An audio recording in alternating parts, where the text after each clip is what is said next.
Bible గ్రంథాల్లో నుండి దేవుని యొక్క వాక్యమును చదువుకుందాం.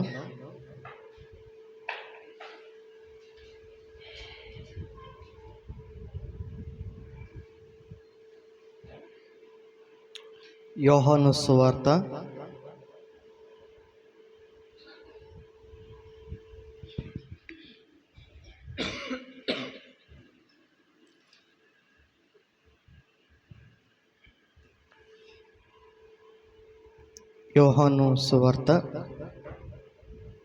15వ అధ్యాయము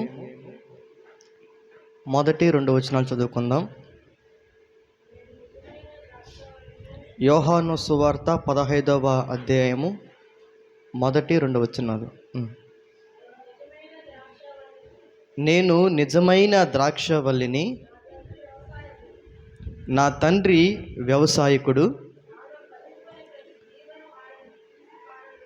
నాలో ఫలింపని ప్రతి తీగను ఆయన తీసి పారవేయును. ఫలించు ప్రతి తీగె మరి ఎక్కువగా ఫలింపవలనని దానిలోని పనికిరాని తీగలను తీసివేయును. హల్లెలూయా. చిన్న ప్రార్థన చేసుకుందాం. వాక్య భాగమును బట్టి చిన్న ప్రార్థన చేసుకుందాం. ప్రభు మనందరితో మాట్లాడినట్లుగా, ప్రభు గొప్ప కార్యాన్ని జరిగించినట్లుగా, మన మనోనేత్ర వెలిగించినట్లుగా ప్రభు సన్నిధానంలో ప్రార్థన చేసుకుందాం. మన మధ్యలో ఉన్న సౌమ్య ప్రార్థన చేస్తుంది. కలిసి ఏకీభవించి ప్రార్థన చేసుకుందాం.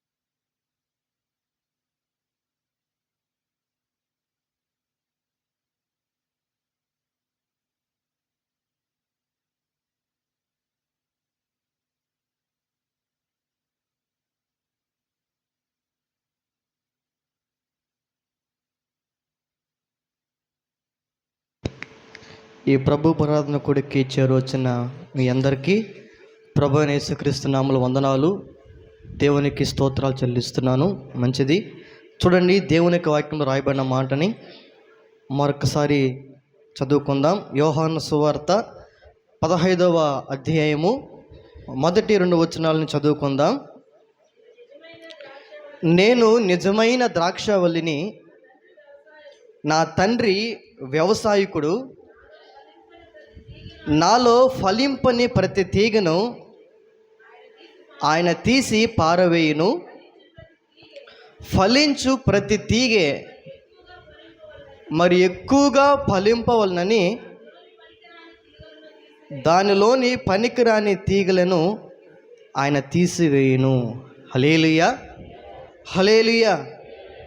సాక్షాత్తు యేసుక్రీస్తు ప్రభుల వారు ఆయన సిలువ మరణము పొందేదానికి సమీప రోజుల్లో తాను ఈ లోకల నుండి తండ్రి యొద్దకు వెళ్ళవలసిన గడియ ఆసనమైనటువంటి సమయాల్లో సాక్షాత్తు శిష్యులతో యేసుక్రీస్తు ప్రభువారు తన శిష్యులకి చెప్తున్నటువంటి మాటలు ఇవి. ఆయన తన శిష్యులకి నేర్పిస్తూ ఆయన ఏమై ఉన్నాడో, ఆయన భూమి దిగి పంపించిన పరమ తండ్రి అయినటువంటి సృష్టికర్త అయినటువంటి దేవుడు ఏమై ఉన్నాడో, యేసుక్రీస్తు ప్రభులు శిష్యులైనటువంటి శిష్యులు ఏమై ఉన్నారో వాటిని స్పష్టంగా తెలియపరుస్తున్నటువంటి మాటలు ఇవి. యేసుక్రీస్తు ప్రభులు వారు తనను తాన్ని వారికి ప్రత్యక్షపరుచుకుంటూ కనపరుస్తున్నటువంటి మాటలు ఇవి. అలా కనపరుచుకుంటూ చెప్తున్న మాటల్లో యేసుక్రీస్తు ప్రభువారు చెప్తున్న మాట, నేను నిజమైన ద్రాక్షవల్లిని, నా తండ్రి వ్యవసాయకుడు. చదవమ్మా మాటని. నేను నిజమైన ద్రాక్షవల్లిని, నా తండ్రి వ్యవసాయకుడు. నాలో ఫలింపని ప్రతి తీగను ఆయన తీసి పారివేయును. ఫలించు ప్రతి తీగె మరి ఎక్కువగా ఫలింపవలనని దానిలోని పనికిరాని తీగలను ఆయన తీసివేయును. హల్లెలూయా, హల్లెలూయా. యేసుక్రీస్తు ప్రభుల వారిని కనపరుచుకుంటూ ఆయనకు నిజమైన ద్రాక్షవల్లి అని, తన తండ్రి వ్యవసాయకుడు అని, శిష్యులేంటి వారిని మీరు తీగలై ఉన్నారని ఆయన సంబోధిస్తూ తెలియపరుస్తున్నటువంటి మాటలని మనకి ఇంకా అర్థం అవ్వాలి అని అంటే 5వ వచనాన్ని చదువుకుందాం. ద్రాక్షవల్లిని నేను, తీగలు మీరు.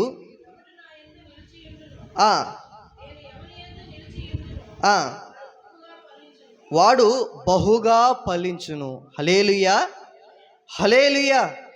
సాక్షాత్తు యేసుక్రీస్తు ప్రభుల వారు శిష్యులను గురించి వారు తీగలు అని, యేసుక్రీస్తు ప్రభుల వారు కనపరుచుకుంటూ ఆయన నిజమైన ద్రాక్షవల్లి అని, పరమ తండ్రి అయిన సృష్టికర్త అయిన యెహోవాను ఆయన వ్యవసాయకుడు అని, ఈ ఫలించేటువంటి చెట్టు గురించి, ఆ చెట్టు ఎవరై ఉన్నారో, ఆ చెట్టుని సాగు చేస్తున్నటువంటి పరమ తండ్రి వ్యవసాయకుడు అనేటువంటి రైతుగా ఆయన ఏమై ఉన్నాడో అన్నటువంటి తండ్రి గురించినటువంటి స్పష్టత, కుమారుడైన మనిషి కుమారుడు యేసుక్రీస్తు గురించిన ప్రత్యక్షత, యేసుక్రీస్తు ప్రభువులు వారైనటువంటి యేసుక్రీస్తు శిష్యులకి వారు ఏమై ఉన్నారో వారి గురించి వారు తీగలు అంటూ సంబోధిస్తూ ప్రభువులు శిష్యుల గురించిన ప్రత్యక్షత, యేసు ప్రభు గురించిన ప్రత్యక్షత, తండ్రి గురించిన ప్రత్యక్షత,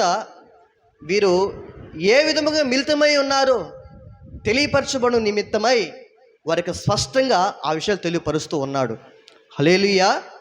నిజమైన ద్రాక్షవల్లి నీవే, నిత్యమైన సంతోషము నీలోనే. నిజమైన ద్రాక్షవల్లి నీవే,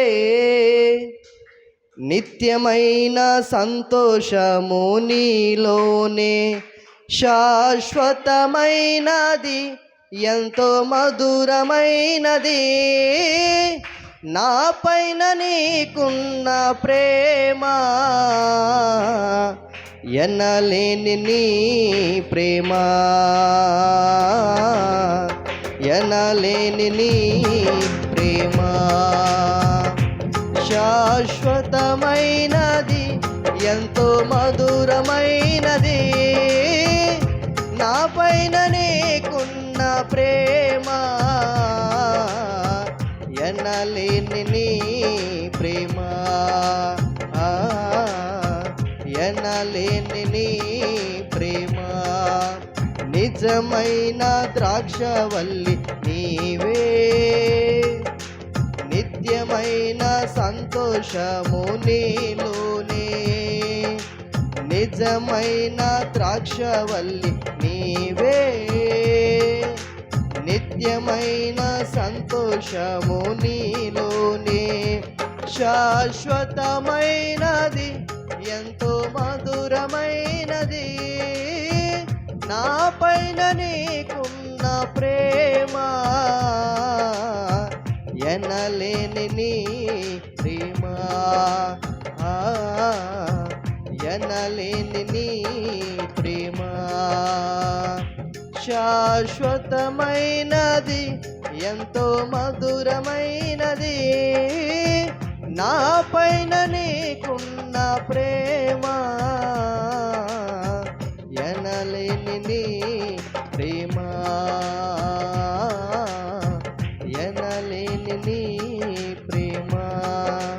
నిజమైన ద్రాక్షవల్లి, నిత్యమైన సంతోషము నిజమైన ద్రాక్షవల్లి నీవే, నిత్యమైన సంతోషం నీలోనే. హల్లెలూయా, హల్లెలూయా. మరొకసారి ఆ మాటను చదువుకుందాం. యోహాను సువార్త 15వ అధ్యాయము మొదటి 2 వచనాలు. నేను నిజమైన ద్రాక్షవల్లిని, నా తండ్రి వ్యవసాయకుడు. నాలో ఫలింపని ప్రతి తీగను ఆయన తీసి పారవేయును. ఫలించు ప్రతి తీగె మరి ఎక్కువగా ఫలింపవలనని దానిలోని పనికిరాని తీగలను ఆయన ఏం చేస్తున్నాడంట? తీసి పారవేస్తున్నాడంట. ఒక ద్రాక్ష చెట్టుని వేసేటువంటి ఒక రైతు ఉన్నాడు అనుకుందాం. ఒక ద్రాక్ష తోటని సాగు చేసేటువంటి ఒక రైతు,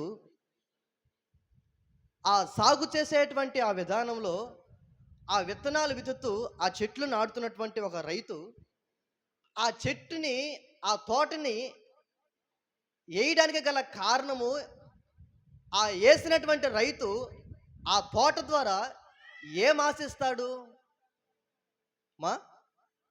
ఫలాలు ఆశిస్తాడు. ఒక సాగు చేసేటువంటి ఒక రైతు ఏ ఏ పంటైనా సాగు చేసేటువంటి ఒక రైతు సాగు చేస్తున్నటువంటి ఆ తోట ద్వారా, ఆ పంట ద్వారా ఏం ఆశిస్తాడు? ఫలాలు ఆశిస్తాడు. మరి ఒక రైతు ఒక పంటని వేసి ఫలాలను ఆశిస్తే, యేసుక్రీస్తు ప్రభుల వారు ఆ రైతుతో తన పరమ తండ్రి అయినటువంటి, సృష్టికర్త అయినటువంటి యెహోవా గురించి, నా తండ్రి అయినటువంటి మరి యెహోవా ఆయన వ్యవసాయకుడై ఉన్నాడని, ఆయన తోటలో యేసుక్రీస్తు ప్రభుల వారు ఒక నిజమైన ద్రాక్షవల్లి అయిన చెట్టునని, ఆ నిజమైన ద్రాక్షవల్లి అనేటువంటి ఆ చెట్టులో తీగలైన వారు ఎవరు అని యేసు ప్రభు వారు తెలియపరుస్తున్నాడంటే, ఇదిగో చెట్టు అయినటువంటి నాలో తీగలుగా ఉన్నది ఎవరు అనంటే, ఇది నన్ను వెంబడిస్తూ, నా మాటలు వింటూ, నన్ను అనుసరిస్తూ, నన్ను అంగీకరించినటువంటి మీరే, నా శిష్యులైనటువంటి మీరే నా తీగలు అని యేసు ప్రభు సంబోధిస్తున్నాడు. హల్లెలూయా, హల్లెలూయా. దినాన దేవుని వాక్యం వింటున్న మనం పరమ తండ్రి వ్యవసాయకుడు అయితే, ఒక రైతు తోట వేసి అందులో పంట వేసి అందులో ఎలాగైతే ఫలాలు కావాలని ఆశిస్తాడో, పరమ తండ్రి అయినటువంటి దేవుడు కూడా యేసయ్యలో మనం ఏమి కలిగి ఉండాలని, తీగలైన మనలో ఏమి చూడాలని ఆశపడుతున్నాడు దేవుడు అనంటే, మనలో ఫలింపు చూడాలని, ఫలాలు కలిగిన వారముగా ఉండాలని, ఫలించే వారముగా ఉండాలని, మనలో ఆయన ఆశించేది ఏదైనా ఉన్నదా అనంటే, మనం ఫలించేటువంటి అనుభవంలో ఉండాలని ఆయన ఆశపడుతున్నాడు. హల్లెలూయా. అయితే ఈ దినాన ఎవరిలో ఆయన పంటను చూడాలనుకుంటున్నాడు, ఎవరిలో ఫలించాలనుకుంటున్నాడు, ఏ ద్రాక్షవల్లికి ఆయన వ్యవసాయకుడిగా ఉన్నాడు అని మనం ఆలోచన చేస్తే, ఆయన వ్యవసాయకుడే, పరమ తండ్రి వ్యవసాయకుడే. అయితే వ్యవసాయకుడైనటువంటి దేవుడు ఏ తోటకి ఆయన వ్యవసాయకుడిగా ఉన్నాడు అని ఆలోచన చేస్తే, యేసుక్రీస్తు ప్రభుల వారైనటువంటి నిజమైన ద్రాక్షవల్లికి ఆయన వ్యవసాయకుడిగా ఉన్నాడు. హల్లెలూయా. గట్టిగా స్తోత్రం చెప్దామా? హల్లెలూయా, హల్లెలూయా. అంటే నిజమైన ద్రాక్షవల్లి నేను అని ప్రభు ఆయన చెప్తున్నాడు అని అంటే, నిజమైనది అని చెప్తున్నాడు అంటే, నిజము కానిది కూడా ఏదో ఉన్నట్టు అర్థం. అవునా కాదా? నిజముగా ఉన్నది, నేను నిజమైన ద్రాక్షవల్లిని అని ఆయన నొక్కి చెప్తున్నాడు అని అంటే, నిజమైనది కాని ద్రాక్ష చెట్లు ఉన్నట్లు మనం అర్థం చేసుకోగలం. ఎలా అర్థం చేసుకోగలము? అందుకనే కీర్తనకారుడు 80వ కీర్తనలో రాయబడి ఉంటుంది, చదవద్దు, నేనే మాటలుగా తెలియపరుస్తాను. ఇజ్రాయేల్ యొక్క ప్రజల యొక్క వారిని గురించి ప్రభు వారిని ఉద్దేశిస్తూ వారిని దేనితో పోల్చాడు అనంటే, ఇజ్రాయేల్ యొక్క ప్రజలు ఆయన ద్రాక్షవల్లిగా ఆయన ఇజ్రాయేల్కి జనాంగాన్ని పోల్చాడు. అయితే వారు ఏ విధంగా ఉన్నారు ఇప్పుడు చదవండి. కీర్తనల గ్రంథము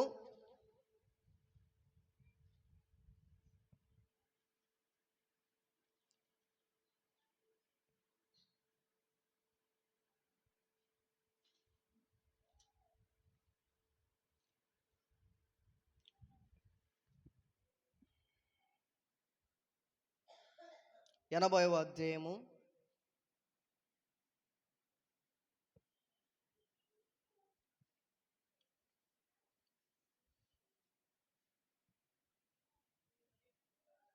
'ఆ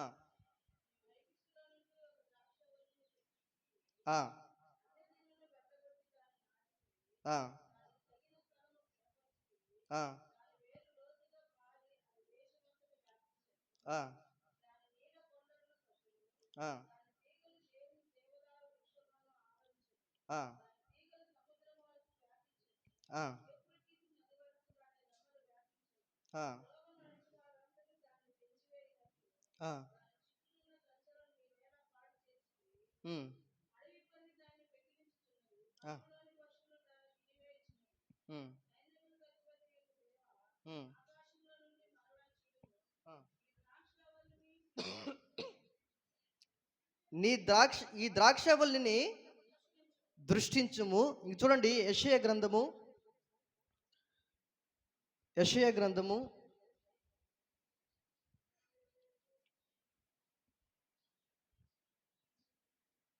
5వ అధ్యాయము మొదటి నుంచి చదువుకుందాం.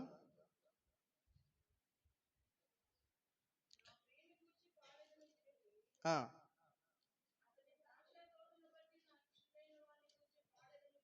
ఆ!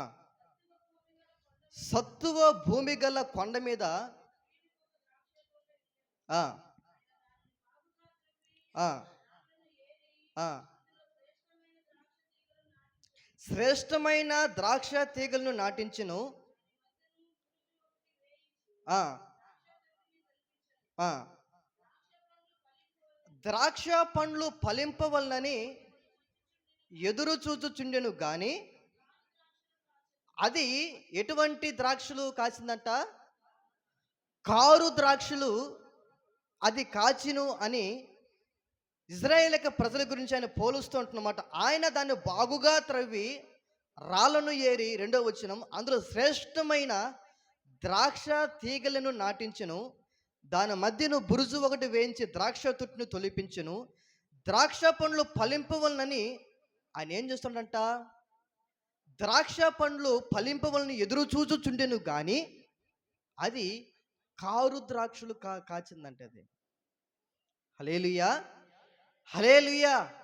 ఆయన సత్తుగల భూమి కొండ మీద ఆయన బాగుగా రాళ్ళన్నీ త్రవ్వి ఆ భూమిని చదును చేసి బాగా లోతుగా తవ్వి శ్రేష్టమైన ద్రాక్ష తీగలను ఆయన నాటించి దాని చుట్టూ కూడా బురుజు ఒకటి వేయించి కంచె వేసి ఆ ఏ రాళ్ళైతే తీసివేశాడో ఆ రాళ్ళు ఏ కీర్తన గ్రంథంలో మనం చదువుకున్నట్లుగా ఏ పందులైనా సరే, అడవి మృగాలైనా సరే, అడవి జంతువులైనా సరే ఆ ద్రాక్ష తీగల్ని, ద్రాక్ష పంటని చెరిపివేయబడుకున్నట్లుగా ఆ బాగుగా త్రవ్వించి ఏ రాళ్ళనైతే ఎత్తి తీసి పారవేశాడో ఆ రాళ్ళనే ప్రాకారముగా ఆ తోట చుట్టూ కంచె వేసి వాటిని మంచిగా శ్రేష్టమైన ద్రాక్ష తీగలు నాటించి ఆయన అందులో నుండి ఏమి చూస్తున్నాడు అని అంటే, మంచి శ్రేష్టమైన ఫలాలు ఫలించాలని ఎదురు చూస్తూ ఉన్నాడంట ఆయన.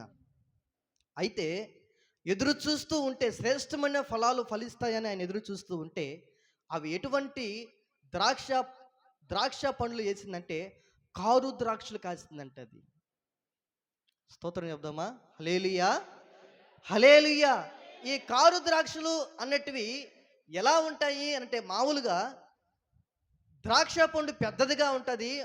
మనకు ఇక్కడ దొరికినట్లు కాదు. కానీ ఇంకా మీకు అర్థం అవ్వాలని అంటే, మోషే కనాను దేశానికి, వాగ్దానం దేశం అది ఎలా ఉంటుందో చూసి రండి అని చెప్పి పంపించినప్పుడు వేగులు వారిని, అందులో ద్రాక్ష ఒక తీగ ఒక గుత్తిని తీసుకుని వస్తుంటే ఇద్దరు మనుషులు మోసుకుని వచ్చేంత బరువైనటువంటి గెలగా ఆ ద్రాక్ష పండ్లు ఉన్నాయంట. హల్లెలూయా. ఇద్దరు మోసుకొచ్చేటువంటి ఆ ద్రాక్ష గెలంటే అది ఇంకెంత పెద్దదిగా ఉంటుంది. ఒక వ్యక్తి ఒక 20 కేజీలు 25 కేజీలు మోస్తున్నాడు అనుకుందాం. ఇప్పుడు ఇద్దరు వ్యక్తులు మోస్తున్నారంటే అది బహుశా ఎంత ఉండొచ్చు, సుమారుగా ఒక 50 కేజీలైనా ఉండొచ్చేమో. హల్లెలూయా.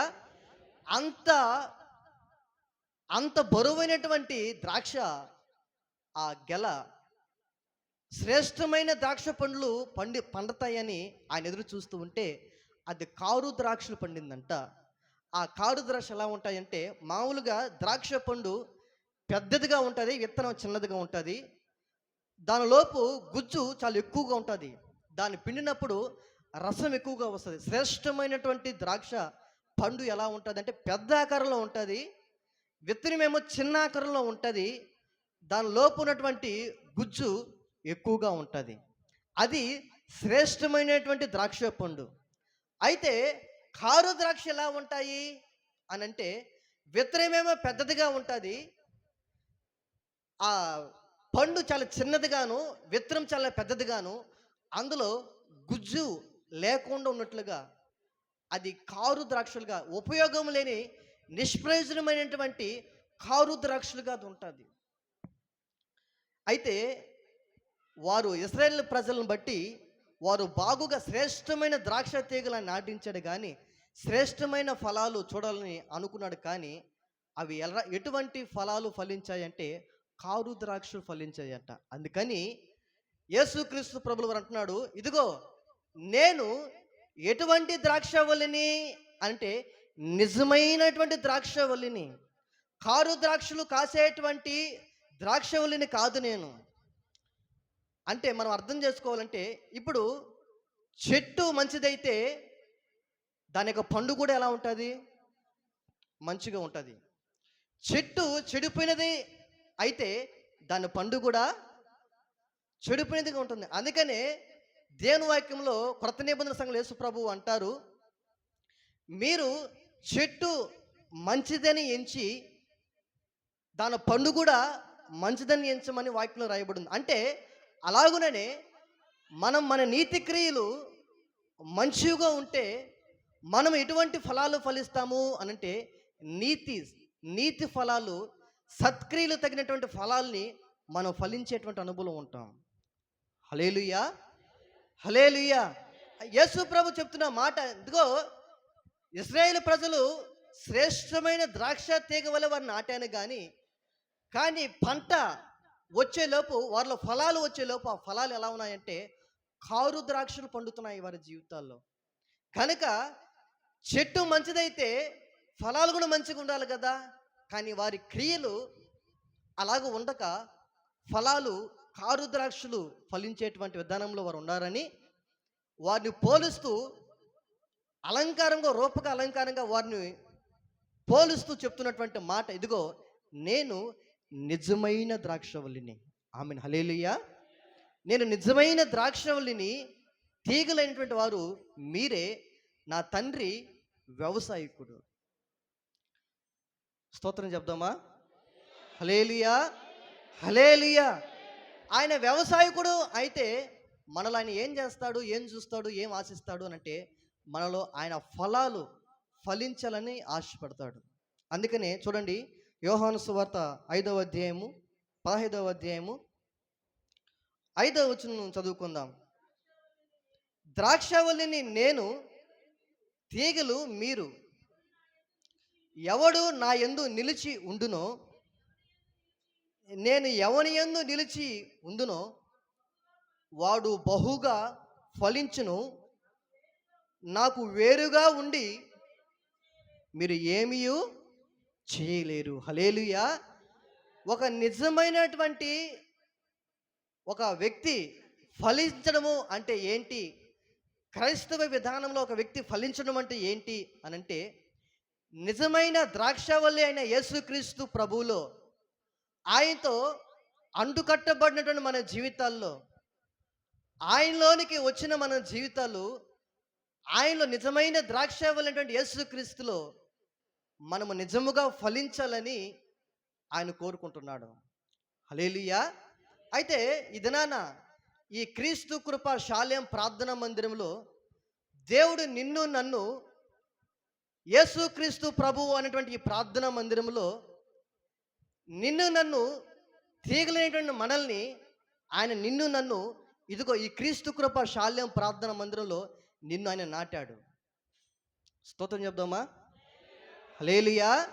ఇదన దేవుని మందిరంలో కూర్చున్న నీవు, లోకంలో ఉన్న మనము, ఒకప్పుడు మనము కూడా లోకంలో ఉన్న మనము, లోకస్తులతో ఉన్న మనము, ఇదన దేవుని యొక్క మందిరంలోనికి సమకూర్చబడిన మనము, లోకంలో అందరితో పాటు కలిసిపోయిన మనము ప్రత్యేకించబడిన వారమని, ఏర్పరచబడిన వారమని, దేవుని సొత్తైన ప్రజలమని తెలుసుకొని ఇదిన దేవుని ముందులో కూర్చుని ఉన్నాం.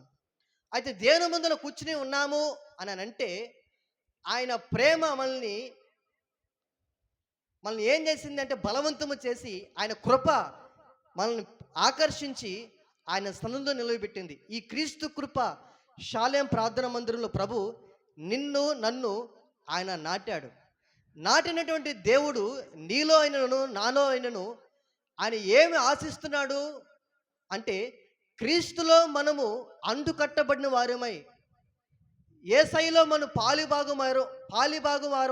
వారమై ఉన్నట్లు మనము యేసయ్యలో ఫలించే వారముగా ఉండాలని, మనలో యేసయ్య అనేటువంటి ఫలాలు ఫలించాలని మనల్ని సాక్షాత్తు సృష్టికర్త అయినటువంటి దేవుడే ఈ క్రీస్తు కృప శాలేం ప్రార్థన మందిరంలో నిన్ను నన్ను ఆయన నాటాడు. అయితే నీవు నాటిన ఆయన నిన్ను ఆయన ఎలా కోరుకుంటాడంటే నీవు ఫలించాలని కోరుకుంటున్నాడు. ఆమెను హల్లెలూయా. నీవు ఆశీర్వదించబడాలని కోరుకుంటున్నాడు, నీవు దీవించబడాలని కోరుకుంటున్నాడు, నీవు శ్రేష్టమైనటువంటి ద్రాక్ష అనేటువంటి పంట ఫలాన్ని నువ్వు ఫలించాలని, క్రీస్తుకు తగిన ఫలాలు నువ్వు ఫలించాలని ప్రభు నిన్ను ఈ క్రీస్తు కృప శాలేం ప్రార్థన మందిరంలో నిన్ను నాటాడు. అయితే నీవు ఎటువంటి ఫలాలు ఫలించేటువంటి అనుభవంలో నీవు ఉన్నావు? ఎటువంటి దీవించబడినటువంటి అనుభవంలో నీవు ఉన్నావు? ఏ విధముగా ఆశీర్వదించబడినటువంటి అనుభవంలో నీవు నేను మనం ఉన్నాం?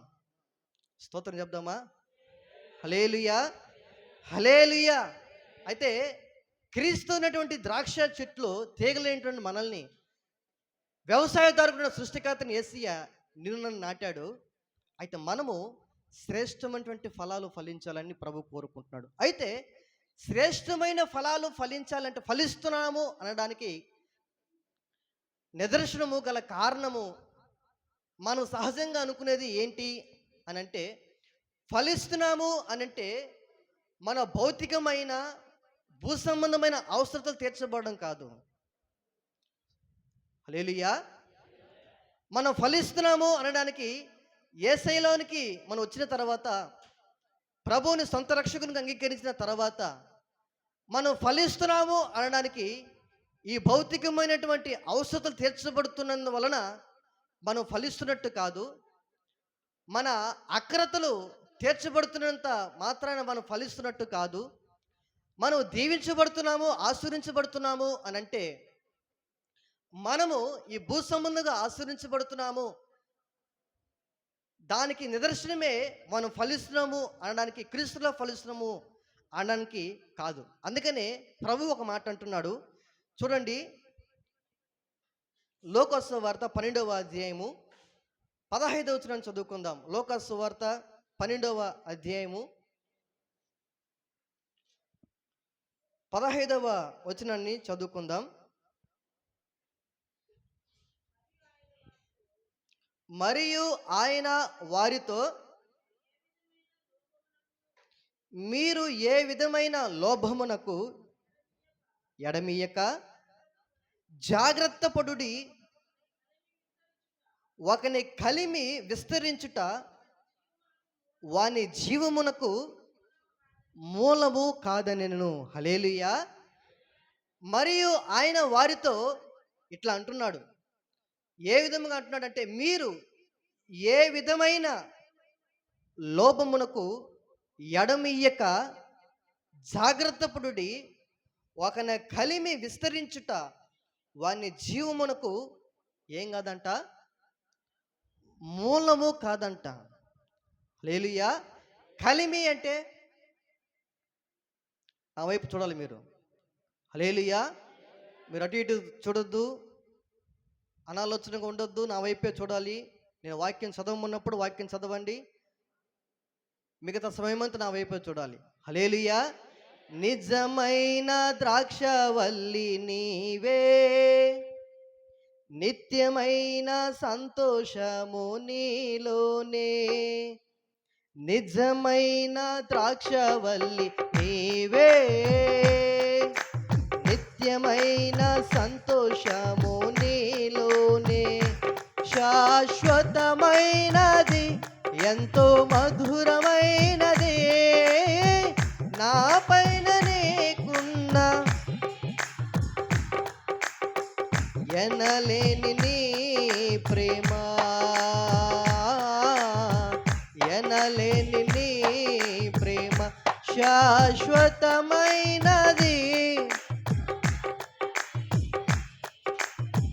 నా పైన నీకున్న నిజమైన నీ ప్రేమ.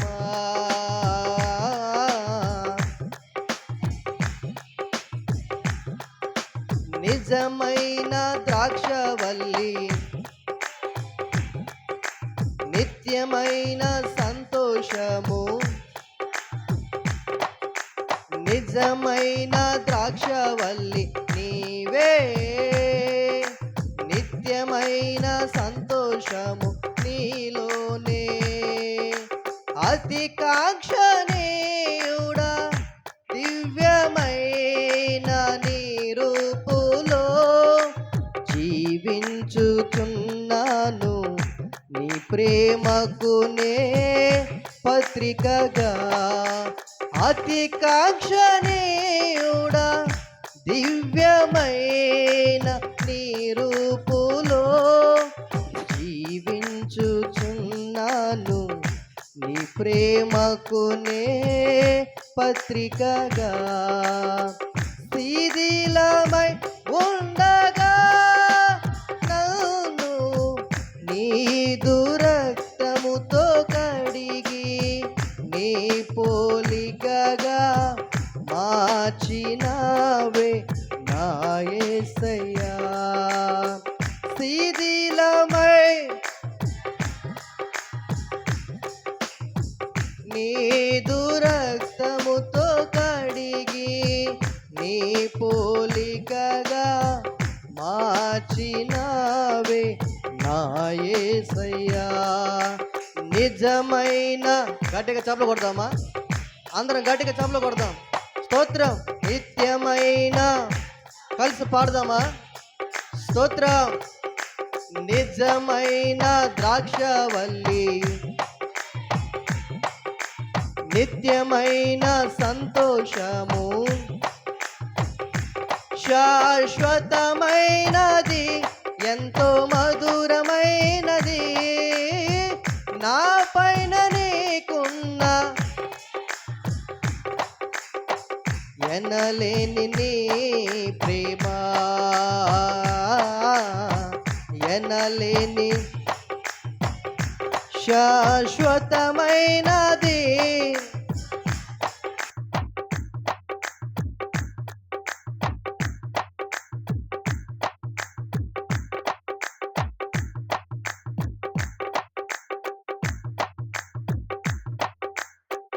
ఎనలేని నీ ప్రేమ, నిజమైన ద్రాక్షవల్లి నీవే, నిత్యమైన సంతోషము నీలోనే. నిజమైన ద్రాక్షవల్లి నీవే, నిత్యమైన సంతోషము నీలోనే. హల్లెలూయా. హల్లెలూయా. లోకాసు సువార్త 12వ అధ్యాయము 15వ వచనాన్ని చదువుకుందాం. మరియు ఆయన వారితో, మీరు ఏ విధమైన లోభమునకు ఎడమియక జాగ్రత్త పడుడి. ఒకని కలిమి విస్తరించుట వాని జీవమునకు ఏం కదంట, మూలము కాదు అనెను. ఒక వ్యక్తి ఫలిస్తున్నాడు అంటే, ఆ వ్యక్తి దీవించబడుతున్నాడు, యేసయ్యలో ఆశీర్వదించబడుతున్నాడు అనడానికి వాడు కలిగి ఉన్నటువంటి, అతను కలిగి ఉన్నటువంటి, మనము కలిగి ఉన్నటువంటి కలిమి విస్తరించుట విధానాన్ని బట్టి మనం ఫలిస్తున్నట్టు కాదు. మన అవసరతలు తీర్చబడుతూ ఉంటే మనం యేసయ్యలో ఫలిస్తున్నామని, యేసయ్యలో ఆశీర్వదించబడుతున్నాము అని కాదు. మనకు కలిగి ఉన్నది రెట్టింపు అవుతూ ఉన్నది అని అంటే మనం యేసయ్యలో ఫలిస్తున్నట్టు అది కాదు మూలం. హల్లెలూయా. అందుకని ప్రభువు అంటాడు, ఇదిగో మీరు లోభమునకు ఏమి తింటున్నాడు ఆయన? లోభమునకు మీరు ఏమి ఇయ్యద్దు అంటున్నాడు? ఎడమి ఇయ్యద్దు అంటే తావు ఇయ్యద్దు, స్థానం ఇయ్యద్దు.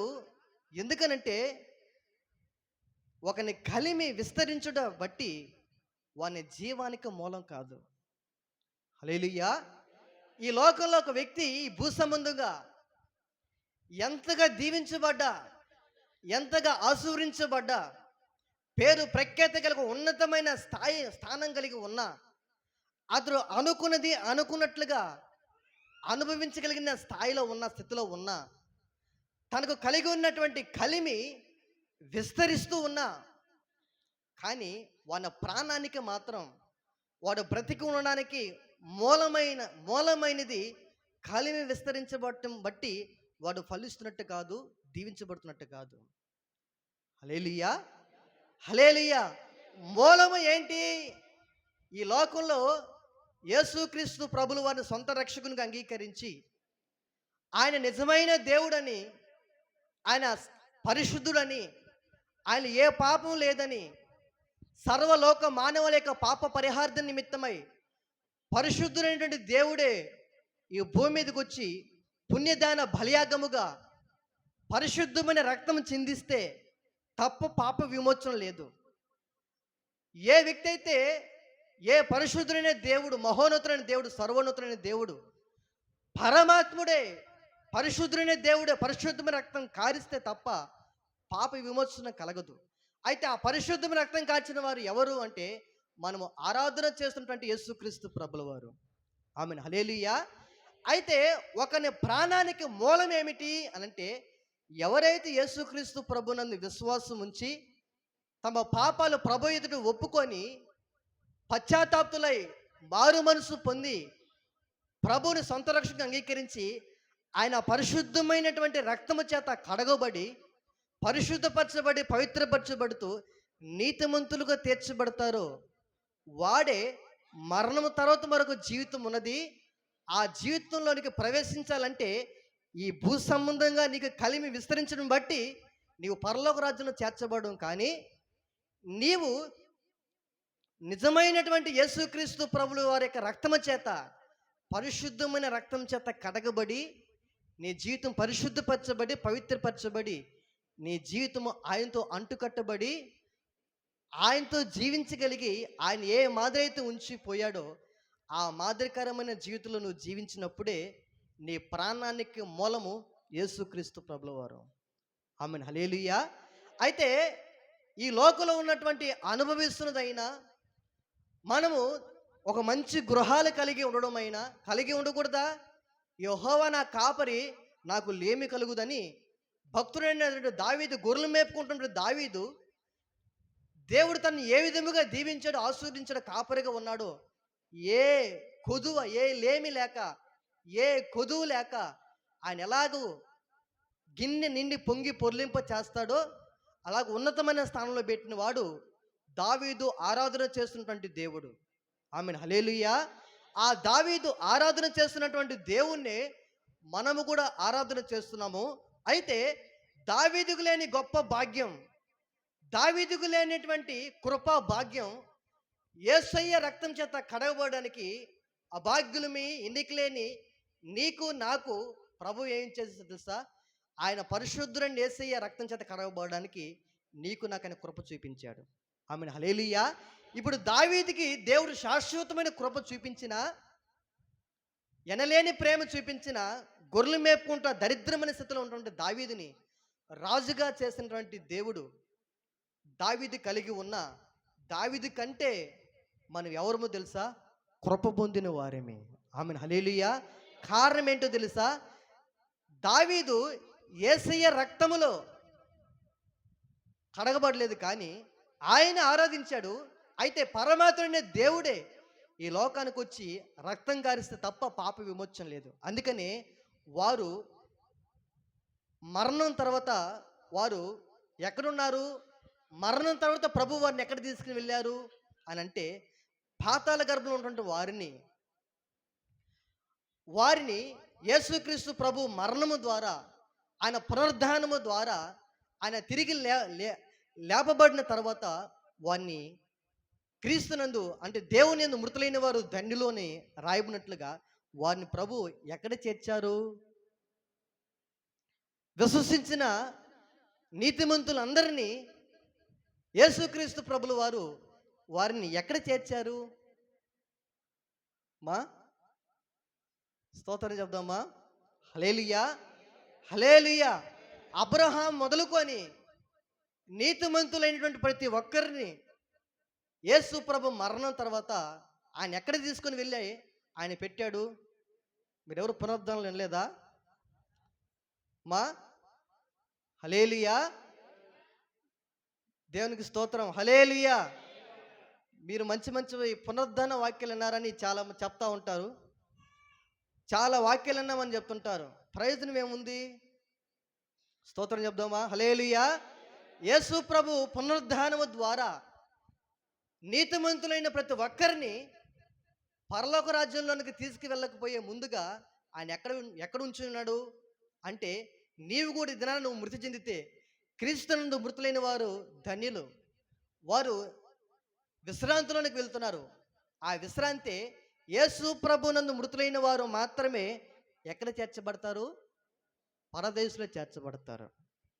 హల్లెలూయా, హల్లెలూయా. ఎందుకనంటే ఆయన యేసు ప్రభు ఆయన ఉదాహరణకి ఒక ప్రాంతాన్ని మనం వెళ్ళడానికి ట్రైన్ బుక్ చేసుకున్నాం. చెన్నైకి వెళ్ళడానికి మనం ట్రైన్ బుక్ చేసుకున్నాం. అయితే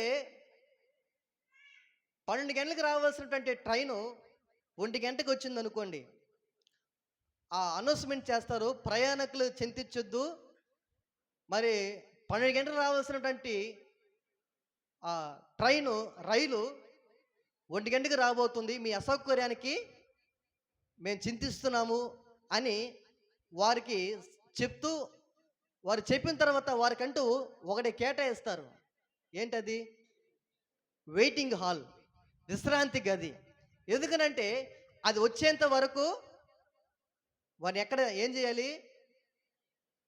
ఆ వెయిటింగ్ రూమ్లో వాళ్ళకి సౌకర్యాన్ని కల్పించాలి. అయితే 12 గంటలకు రావాల్సినటువంటి ట్రైను రాక మానదు, వచ్చింది 1 గంటకు వచ్చింది.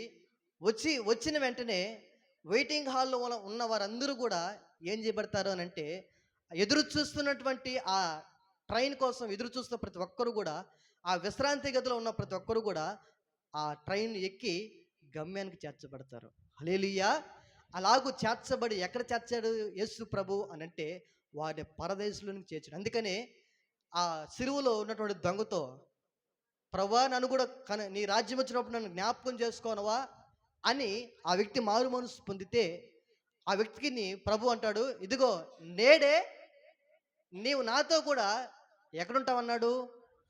పరదేశంలో ఉంటావన్నాడు. హల్లెలూయా. నీవు నేను పరదేశంలో ఉండాలి, ఆయన రాజ్యంలో ఉండాలి. అయితే ఈ దినాన యేసయ్య రక్తం చేత కడగబడిన వారు మాత్రమే ఆయన రాజ్యంలో ప్రవేశించే వారుగా ఉన్నారు. ఎందుకనంటే ఆయన ఉచితముగానే సర్వలోక మానవుల యొక్క పాప పరిహార్థ నిమిత్తమై పరిశుద్ధమైన రక్తము కార్చిన వారు ఎవరు అనంటే, నీవు నేను ఆరాధన చేస్తున్నట్టు యేసుక్రీస్తు ప్రభుల వారు. ఆమెను హల్లెలూయా. అయితే మనకు మూలము, ఒక జీవానికి మూలము యేసుక్రీస్తు ప్రభుల వారు. అందుకనే ఆయన అన్నాడు, ఇదిగో నేనే మార్గం, నేనే సత్యం, నేనే జీవం. నా ద్వారానే తండ్రి యొద్దకు చేర్చబడతారు తప్ప నేను లేకుండా ఆయన తండ్రి యొద్దకు చేర్చబడలేరు. హల్లెలూయా. అందుకని ఆయన ఏమై ఉన్నాడు అనంటే సత్యమై ఉన్నటువంటి దేవుడే ఉన్నాడు. నిజమైన ద్రాక్షవల్లే అయి ఉన్నాడు. తన తండ్రి వ్యవసాయకుడై ఉన్నాడు. అయితే ఆయన ప్రతి ఒక్క చెట్టుని ఆయన ఏం చేస్తున్నాడంటే బాగుగా పరిశీలించి బాగుగా పరీక్షించి చూస్తున్నాడు ఆయన.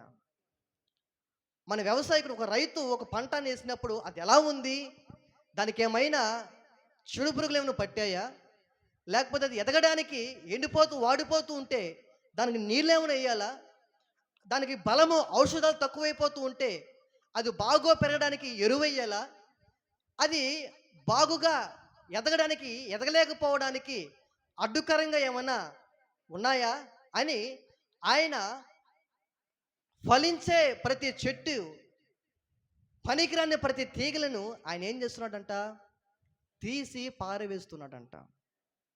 హల్లెలూయా, హల్లెలూయా. అయితే ఆయన తీసి పారవేస్తున్నాడు అంటే ఆయన ఏం చేస్తున్నట్టు, బాగుగా పరిశీలించి నిన్ను నన్ను ఆయన చూస్తూ ఉన్నట్టు. హల్లెలూయా. అందుకనే కీర్తనలో రాయబడుతుంది, దావీదు అంటాడు, యెహోవా నీవు నన్ను పరిశీలించి బాగుగా ఏం చేస్తున్నాడు, పరిశోధించి బాగుగా తెలుసుకుని ఉన్నావు. ఇదిగో నా తలంపు పుట్టక మునిపే, నా మాట నా నాలుకకు రాక మునిపే నీవు నన్ను ఎరిగి ఉన్నావు. ఇదిగో నా పడక నా నడక నీకు తెలిసే ఉన్నాయి అంటాడు. హల్లెలూయా. నీ అణువణువు, ప్రతి అడుగు, ప్రతి ఆలోచన, ప్రతి తలంపు, నిన్ను గురించిన ప్రతి ఒక్క నమూనా ఎవరి చేతిలో ఉంది, దేవుని చేతిలో ఉంది. హల్లెలూయా.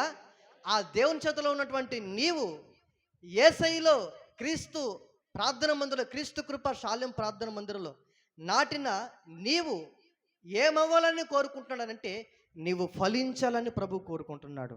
ఆమె హల్లెలూయా. నీవు ఆశీర్వదించబడాలని కోరుకుంటున్నాడు, నీవు దీవించబడాలని కోరుకుంటున్నాడు, క్రీస్తులో ఫలించాలని కోరుకుంటున్నాడు. అంతే తప్ప నుంచి ఒక నా కలిమి విస్తరించడం బట్టి వాని జీవానికి మూలం కాదు. హల్లెలూయా. ఈ భూ సంబంధంగా ప్రభువుని ఎరగని ఏ వ్యక్తి అయినా ఒకవేళ ఒక ఉన్నతమైనటువంటి స్థానం కలిగి ఉన్నా, మంచి పేరు ప్రఖ్యాతిని కలిగి ఉన్నా, ఎంత ఉన్నతమైనటువంటి స్థానాన్ని అనుభవిస్తున్నా, ఎటువంటి హోదాలో ఉన్నా, ఎటువంటి అధికారంలో ఉన్నా, ఈ భూమి మీద అనుభవించవలసినటువంటి రాజభోగాలన్నీ కూడా అనుభవిస్తున్నటువంటి ఏ వ్యక్తి అయినా సరే తన కలిమి విస్తరించడం బట్టి తన జీవానికి మూలం కాదు. కానీ నిజమైనటువంటి దేవుణ్ణి అంగీకరించి, సొంత రక్షకునిగా అంగీకరించి ప్రభు కొరకు బ్రతికి ఉన్నవారు మాత్రమే, క్రీస్తునందు మృతులైన వారు మాత్రమే ధన్యులు. వారు మాత్రమే ప్రాణానికి అంటే జీవానికి మూలమైనటువంటి యేసుక్రీస్తు ప్రభుల వారిని సొంత రక్షకునిగా అంగీకరించిన వారు మాత్రమే వారి యొక్క జీవితం ఫలించడం బట్టి ప్రభునామం మహింపరచబడుతుంది. హల్లెలూయా, హల్లెలూయా. అయితే మన జీవితాల్లో ఫలించాలని, ఆశీర్వదించాలని, దీవించాలని ప్రభు కోరుకుంటూ ఉంటే నీవు ఏ విధమైనటువంటి దీవెన, ఏ విధమైనటువంటి ఆశీర్వాదము, ఏ విధముగా నీవు ఫలిస్తున్నట్టు, ఆయన శ్రేష్టమైన ద్రాక్ష తీగలను నాటితే ఇజ్రాయేలు ప్రజలు కారు ద్రాక్షలు కాచినట్లు నిన్ను ఆయన ఫలించాలో అని అనుకుంటుంటే, దీవించాలనుకుంటుంటే యేసయ్యలో ఫలిస్తున్నావా, యేసయ్యలో జీవిస్తున్నావా, యేసయ్యలో ఆశీర్వించబడుతున్నావా, లేకపోతే ఈ భూ సంబంధంగా దీవించబడుతున్నటువంటి అనుభవంలో నీవు ఉన్నావా? నీవు ఏది నిజమైనటువంటి దీవెన అనుకుంటున్నావు, నీవు ఏది నిజమైన ఆశీర్వాదం అనుకుంటున్నావు, ఏది నిజమైన ఫలించేటువంటి ఫలించే అనుభవం అనుకుంటున్నావు? ఈ భూ సంబంధంగా నువ్వు ఫలించడమా, లేకపోతే ఆత్మ సంబంధంగా క్రీస్తులో నువ్వు ఫలించడమా? ఈ భూ సంబంధం నువ్వు ఆశ్రయించబడినంత మాత్రాన, నీ అవసరాలు తీర్చబడుతున్నంత మాత్రాన, నీ అక్రతలు తీర్చబడుతున్నంత మాత్రాన, మనం కలిగి ఉన్నటువంటి స్థితిని బట్టి మనం దీవించబడుతున్నట్టు ఫలిస్తున్నట్టు కాదు. కానీ మనం నిజముగా ఫలిస్తున్నాము అని అంటే మనము యేసయ్య అనేటువంటి ద్రాక్ష చెట్టులో మనం తీగలుగా ఫలించాలి, లేకపోతే ద్రాక్ష చెట్లతో మనము అంటుకట్టబడాలి. హల్లెలూయా. మనము ద్రాక్ష చెట్టు వలన ఆ తోటలో అన్న నాటబడాలి, లేకపోతే క్రీస్తులైనా సరే మనం ఏం చేయబడాలి అంటే అంటు కట్టబడాలి. అంటు కట్టబడితేనే తల్లి వేరులో నుండి కాడలో నుండి వచ్చేటువంటి ప్రతి పోషకాలన్నీ కూడా తీగకి సర్వ సమృద్ధిగా అందించబడతాయి. హల్లెలూయా, హల్లెలూయా. అలా అంటు కట్టబడకపోతే, ఒకవేళ నువ్వు యేసయ్యలో ఫలించకపోతే, దేవుని మందిరంలోనికి వచ్చిన నీవు యేసయ్యలో ఫలించకపోతే నిన్ను ఆయన ఏం చేస్తాడు అంటే, నాలో ఫలింపుని ప్రతి ఒక్క తీగను నేను ఏం చేస్తాడంట, తీసి పారవేస్తాడంట. ఆయన తీసి పారవేస్తే మనుషులు దాన్ని ఏం చేస్తారంటే, ఎండిపోయిన దానిని ఆయన మనుషులు ఏం చేస్తారు, కాల్చి అగ్నిలో కాల్చి వేస్తారు. హల్లెలూయా, హల్లెలూయా. అయితే మనం నిజముగా యేసయ్యలో ఫలించాలని, యేసయ్యలో దీవించాలని ప్రభు కోరుకుంటున్నాడు. అయితే నీవు ఫలించలేని స్థితిలో, ఆశీర్వదించబడలేని స్థితిలో, నిజమైనటువంటి క్రీస్తులో నువ్వు ఫలించలేకపోతే, నీ తీగని, నీ చెట్టుని నాటిన నిన్ను ఆయన ఎండిపోయిన నిన్ను బయట పారవేస్తే మనుషులు నిన్ను ఎక్కడ చేస్తారంటే అగ్నిలో, అంటే ఆరని నిత్య అగ్నిలోనికి నీ వెళ్ళిపోవాల్సిన పరిస్థితి వస్తుంది. హల్లెలూయా, హల్లెలూయా. అయితే మనం నిజముగా లోకంలో ఉన్న మనల్ని ప్రభు యొక్క ప్రేమను బట్టి, ప్రభు యొక్క కృపను బట్టి, ఆయన ప్రేమ మనల్ని ఆకర్షించింది, ఆయన కృప మనల్ని వెతికింది. ఇదన సంఘంలో నాటబడి కూర్చుని ఉన్నాం. అయితే ఆయన లోకంలో నుంచి ప్రత్యేకపరుచుకొని ఆయన దీనిని సంఘంలో నాటితే, నీవు బయట పారవేయబడడానికి కాదు నువ్వు లోకంలో నుంచి సంఘంలోనికి వచ్చింది. నీవు కాల్చబడిపోవడానికి, ఎండిపోవడానికి కాదు, నువ్వు లోకంలో నుంచి దేవుని యొక్క సొత్తైన జనాంగమైనటువంటి పరిశుద్ధుల గుంపులోనికి చేర్చింది. యేసయ్య రక్తం చేత కడగబడినటువంటి గుంపులోనికి చేర్చింది. నీవు కాలిపోవులని కాదు, ఎండిపోవాలని కాదు, ఫలించలేని స్థితిలో నువ్వు వాడిపోవాలని కాదు. హల్లెలూయా. నీవు ఫలించాలనే, నీవు దీవించబడాలనే, ఆశీర్వదించబడాలనే నిన్ను, బయట ఉన్న నిన్ను ఆయన లోనికి రమ్మని నిన్ను ఆయన పిలుచుకున్నాడు. అందుకనే ఆది కాండంలో ఒక మాట ఉంటుంది. ఆది కాండం 24వ అధ్యాయము 31వ వచనం చదువుకుందాం త్వరగా. ఆది కాండము 24వ అధ్యాయము 31వ వచనం చదువుకుందాం. ఎవరిని అంటున్నాడు ఆ మాటని అంటే, అబ్రాహాము దాసుంటే ఎలియాజర్ని అంటున్నాడు. ఏమంటున్నాడు, యెహోవా వలన ఆశీర్వదించబడిన వాడా, లోపలికి రమ్ము, నీవు బయట నిలువనేలా. చాలు. హల్లెలూయా. మన ఎవరి చేత ఎక్కడికి కార్తీక్ త్వరగా రా. హల్లెలూయా, హల్లెలూయా. అబ్రహాము పెద్ద దాసుడు ఎలియాజరుతో లాబాను అంటాడు, యెహోవా చేత ఆశీర్వదించబడిన వాడా, నువ్వు ఎక్కడ నిలువునేలా, నీవు బయట నిలువునేలా. ఎక్కడ రమ్మంటున్నాడు, లోపలికి రమ్మంటున్నాడు. హల్లెలూయా. మన జీవితాల్లో యేసయ్యలో ఫలించలేకపోయే, ఎండిపోయి కాలిపోయేటువంటి తీగగా మనం ఉండకూడదని ఆయన లోకంలో నుంచి ప్రత్యేకపరుచుకొని, ఆయన నిన్ను నన్ను పిలుచుకొని మనం ఫలించాలని, ఆశీర్వదించబడాలని, క్రీస్తుకు తగినట్లుగా మనం ఫలించాలని యేసయ్యలో అంటుకట్టడానికి ఆయన మన లోకంలో ఉండగానే, చచ్చిన జీవితంలో, పాడైపోయిన బ్రతుకుల్లో, దుష్టత్వంలో, దుర్నీతిలో, అవినీతిలో, పాపంలో, శాపంలో ఉంటుండగానే ఆయన మనల్ని పిలిచి ఆశీర్వదించి మనం లోనికి, యేసయ్యలోనికి ఆయన మనల్ని నడిపించాడు. హల్లెలూయా. దేనికోసము అంటే, పేతురు రాసిన మొదటి పత్రిక 3వ అధ్యాయము 9వ వచనం చదువుకుందాం. పేతురు రాసిన మొదటి పత్రిక 3వ అధ్యాయము 9వ వచనం చదువుకుందాం. ఆశీర్వాదమునకు వారసులవుటకు మీరు పిలువబడితిరి గనుక ఆ హల్లెలూయా. మనం దేనికి పిలువబడ్డాము? మా మీరు చదవము మరొకసారి ఆ మాట. మీరు ఆశీర్వాదానికి వారసులు అవుటకు మీరు పిలువబడితిరి గనుక. హల్లెలూయా. మనం దేనికి పిలువబడ్డాము?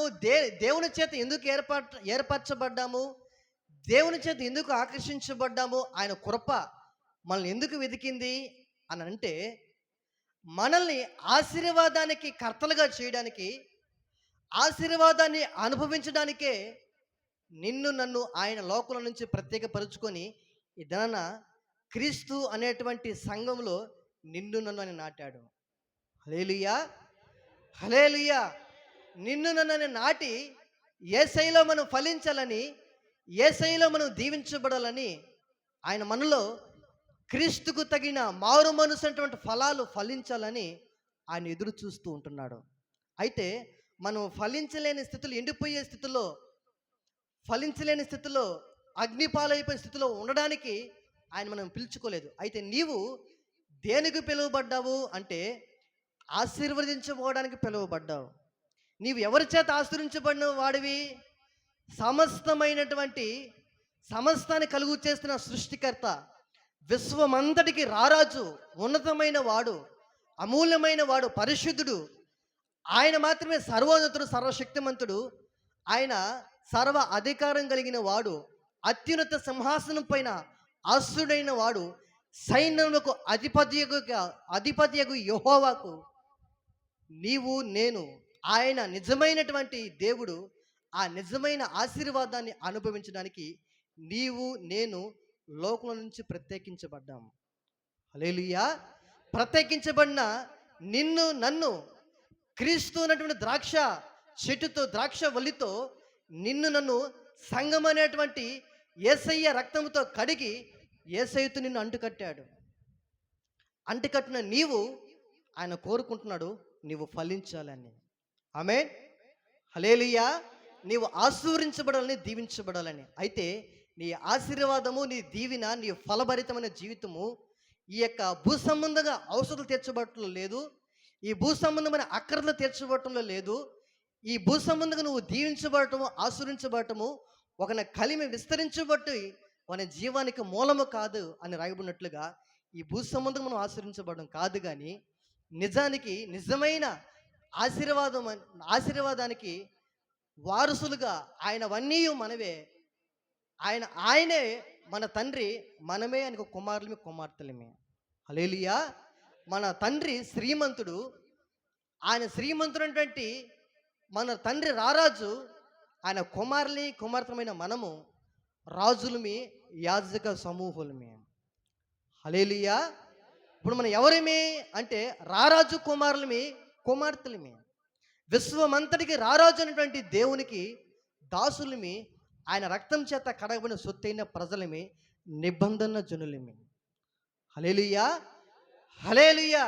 అయితే ఇటువంటి తీర్మానం కలిగినటువంటి మన జీవితాల్లో మనం ఫలించాలని, దీవించాలని ప్రభు కోరుకుంటున్నాడు. అయితే ఈ యొక్క భూ సంబంధమైన దీవెన కాదు, కానీ ఆత్మ సంబంధమైన దీవెన. అలాగే ఆత్మ సంబంధమైన దీవెనలో మనం ఎలా ఫలించాలని ప్రభు కోరుకుంటున్నాడు చూడండి. రోమాపత్రిక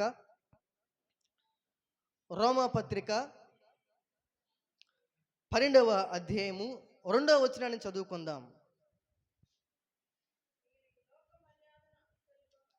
మీరు ఈ లోక మర్యాదను అనుసరింపక ఉత్తమమును, అనుకూలమును, సంపూర్ణమై ఉన్న దేవుని చిత్తమేదో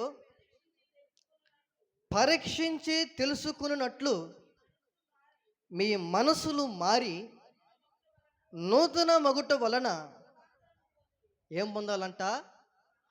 రూపాంతరము పొందుడి. హల్లెలూయా, హల్లెలూయా. మీరు ఈ లోక మర్యాదను అనుసరింపక ఉత్తమమును, అనుకూలమును, సంపూర్ణమై ఉన్న దేవుని చిత్తమేదో పరీక్షించి తెలుసుకున్నట్లు మీ మనసు మారి నూతన మగుట వలన ఏం పొందమని చెప్తుంది వాక్యం? రూపాంతరము పొందుడని వాక్యం చెప్తుంది. హల్లెలూయా, హల్లెలూయా. మనం ఫలిస్తున్నామంటే, దీవించబడుతున్నామంటే, ఆశీర్వించబడుతున్నామంటే మన కలిమి విస్తరించబట్టి కాదు, కానీ మనం నిజముగా ఫలిస్తున్నాము అనగల కారణము యేసయ్యలో ఫలించాలి అనంటే మనం మనం తెలుసుకోవాల్సింది ఏమిటి అనంటే, ఉత్తమమును అనుకూలమై ఉన్న దేవుని చిత్తమై ఏమై ఉన్నదో మనం తెలుసుకున్నట్లు మన మనస్సులు మారి నూతన మగుటు వలన మనం ఏం చేయబడతామంట, రూపాంతరము చెందాలని వాక్యం చెప్తుంది. హల్లెలూయా. మన మనసులు ఏం చేయబడాలి, నూతన పరచబడాలి. ఈ సంవత్సరం ప్రభు ఇచ్చినటువంటి వాగ్దానం, నూతన హృదయము మీకు ఇచ్చేదను, నూతన స్వభావం మీకు కలుగు చేసేదను. రాతి గుండె మిలును తీసివేసి మెత్తని మాంసపు గుండెని మీకు ఇచ్చేదను. హల్లెలూయా. మనము మన మనస్సులు మారి నూతన మగుట వలన రూపాంతరము పొందాలని వాక్యం సెలవిస్తుంది. హల్లెలూయా. యేసు ప్రభుని ఎరగక మునుపు మనం ఎలా పడితే అలా జీవించే వారముగా ఒకప్పుడు మనం ఉన్నాం. అందుకని చూడండి, పేతురు రాసిన మొదటి పత్రిక 1వ అధ్యాయము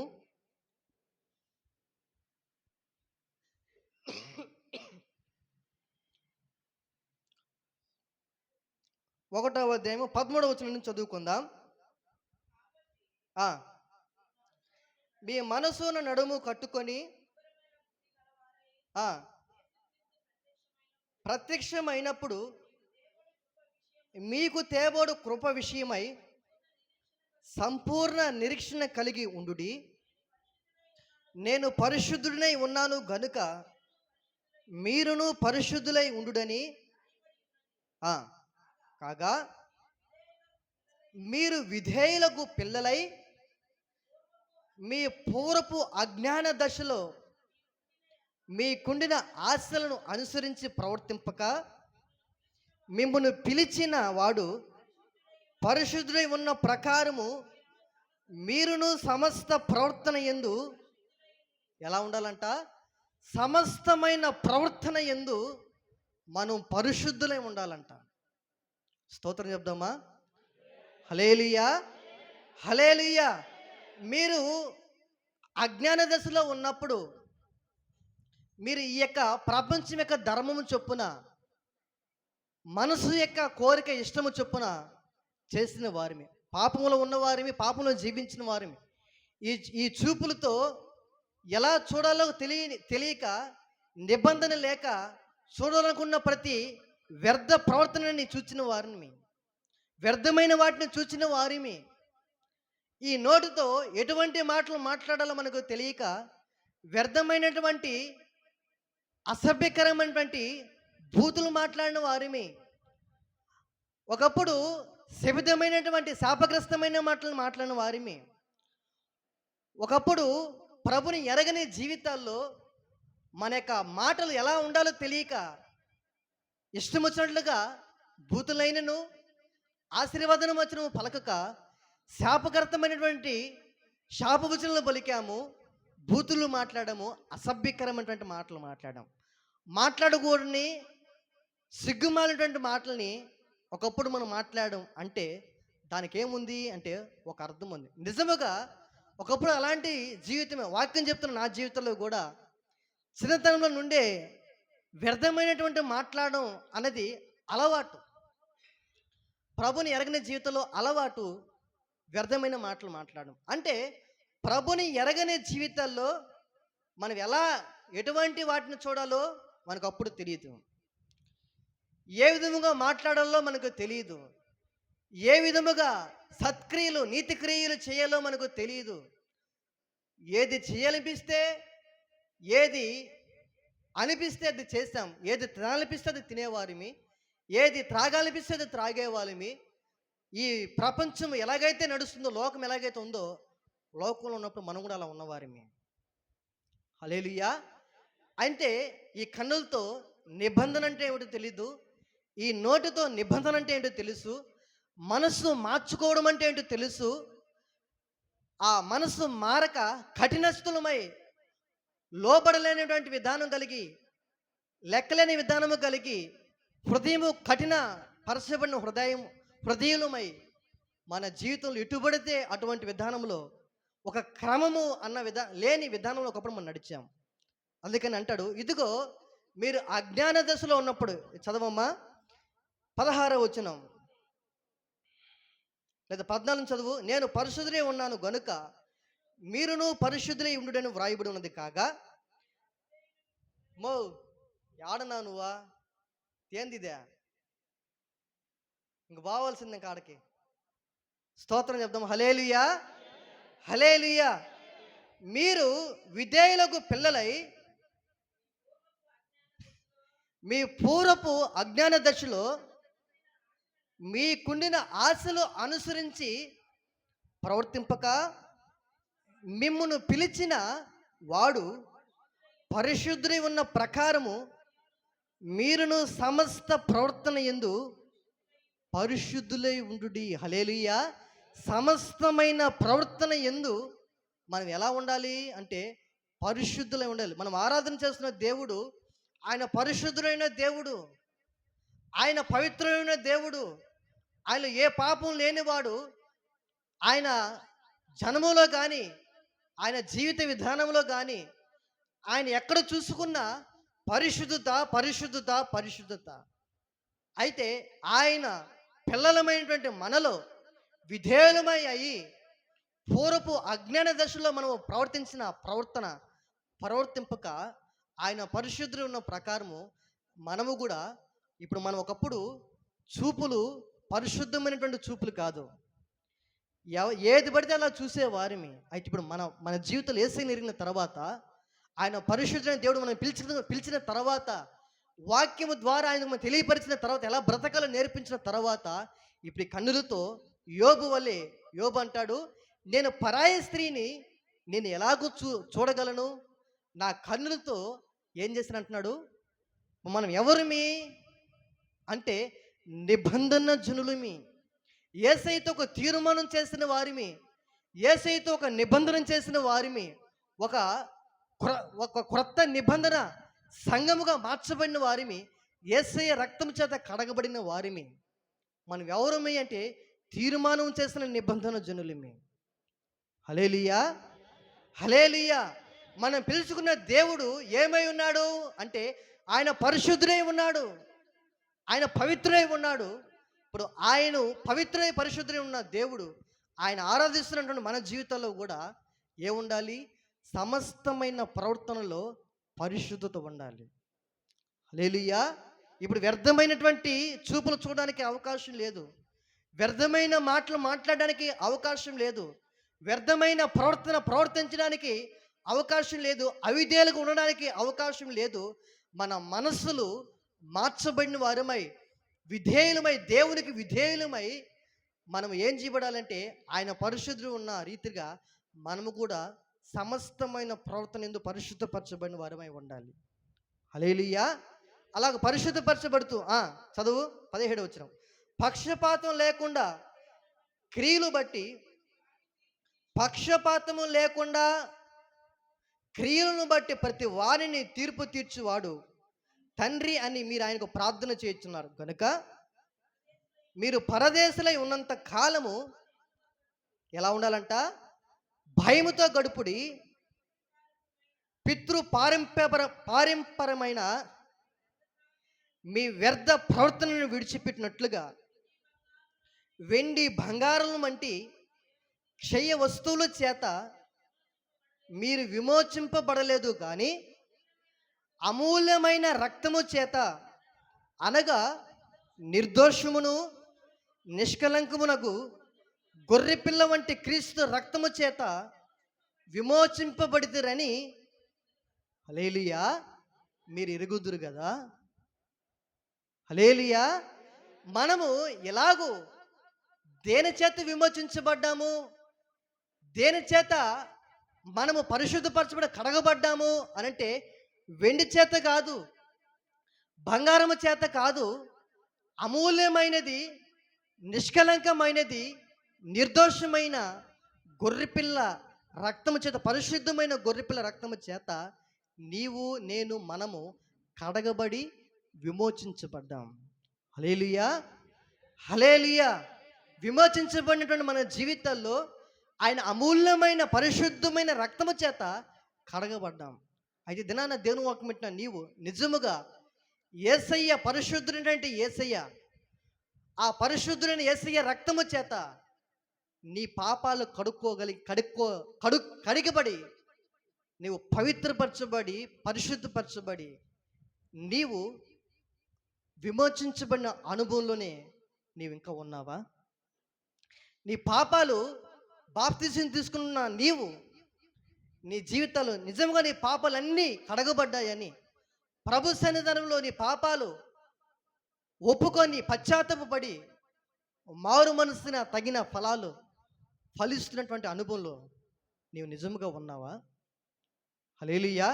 నీవు బాప్తిసం తీసుకున్న ఆ దినాన ఆ తీర్మానంతో నిబంధన చేయడానికి యేసయ్య రక్తం చేత కడగబడుతూ ఇక మీదటువంటి బాప్తిసము ద్వారా ఇదివరకు నేను లోకానుసారంగా నా ఇష్టానుసారంగా నేను జీవించాను, ఇక క్రీస్తులను కూర్చున్న నేను, సత్యదేవుని తెలుసుకున్న నేను, పరిశుద్ధుడైన దేవుని తెలుసుకున్న నేను, ఆ పరిశుద్ధుడు అమూల్యమైన రక్తము కార్చిన ప్రభు రక్తము చేత నా పాపాలు కడుక్కొని పరిశుద్ధపరచబడి ఆయన వలె జీవించడానికి ఇష్టపడుతున్నటువంటి నేను ఈ బాప్తిసము ద్వారా నా పాపాలన్నిటిని సమాధి చేయబడి యేసయ్య రక్తం చేత కడగబడి పరిశుద్ధపరచబడి పవిత్రపరచబడి పశ్చాత్తాపుతున్నాయి కన్నీటితో ఆయన పాదాలు కడిగి ఇదిగో క్రీస్తులో నిజముగా ఇక మీద నిజమైన ద్రాక్షవల్లిలో క్రీస్తులో యేసయ్యతో అంటుకట్టబడి సంఘములో ఫలించేటువంటి అనుభవాలు, క్రీస్తుకు తగిన మారుమోనటువంటి ఫలాలు ఫలించేటువంటి అనుభవాలు ఉంటానని ఆ నిజమైనటువంటి తీర్మానానికి వచ్చావా?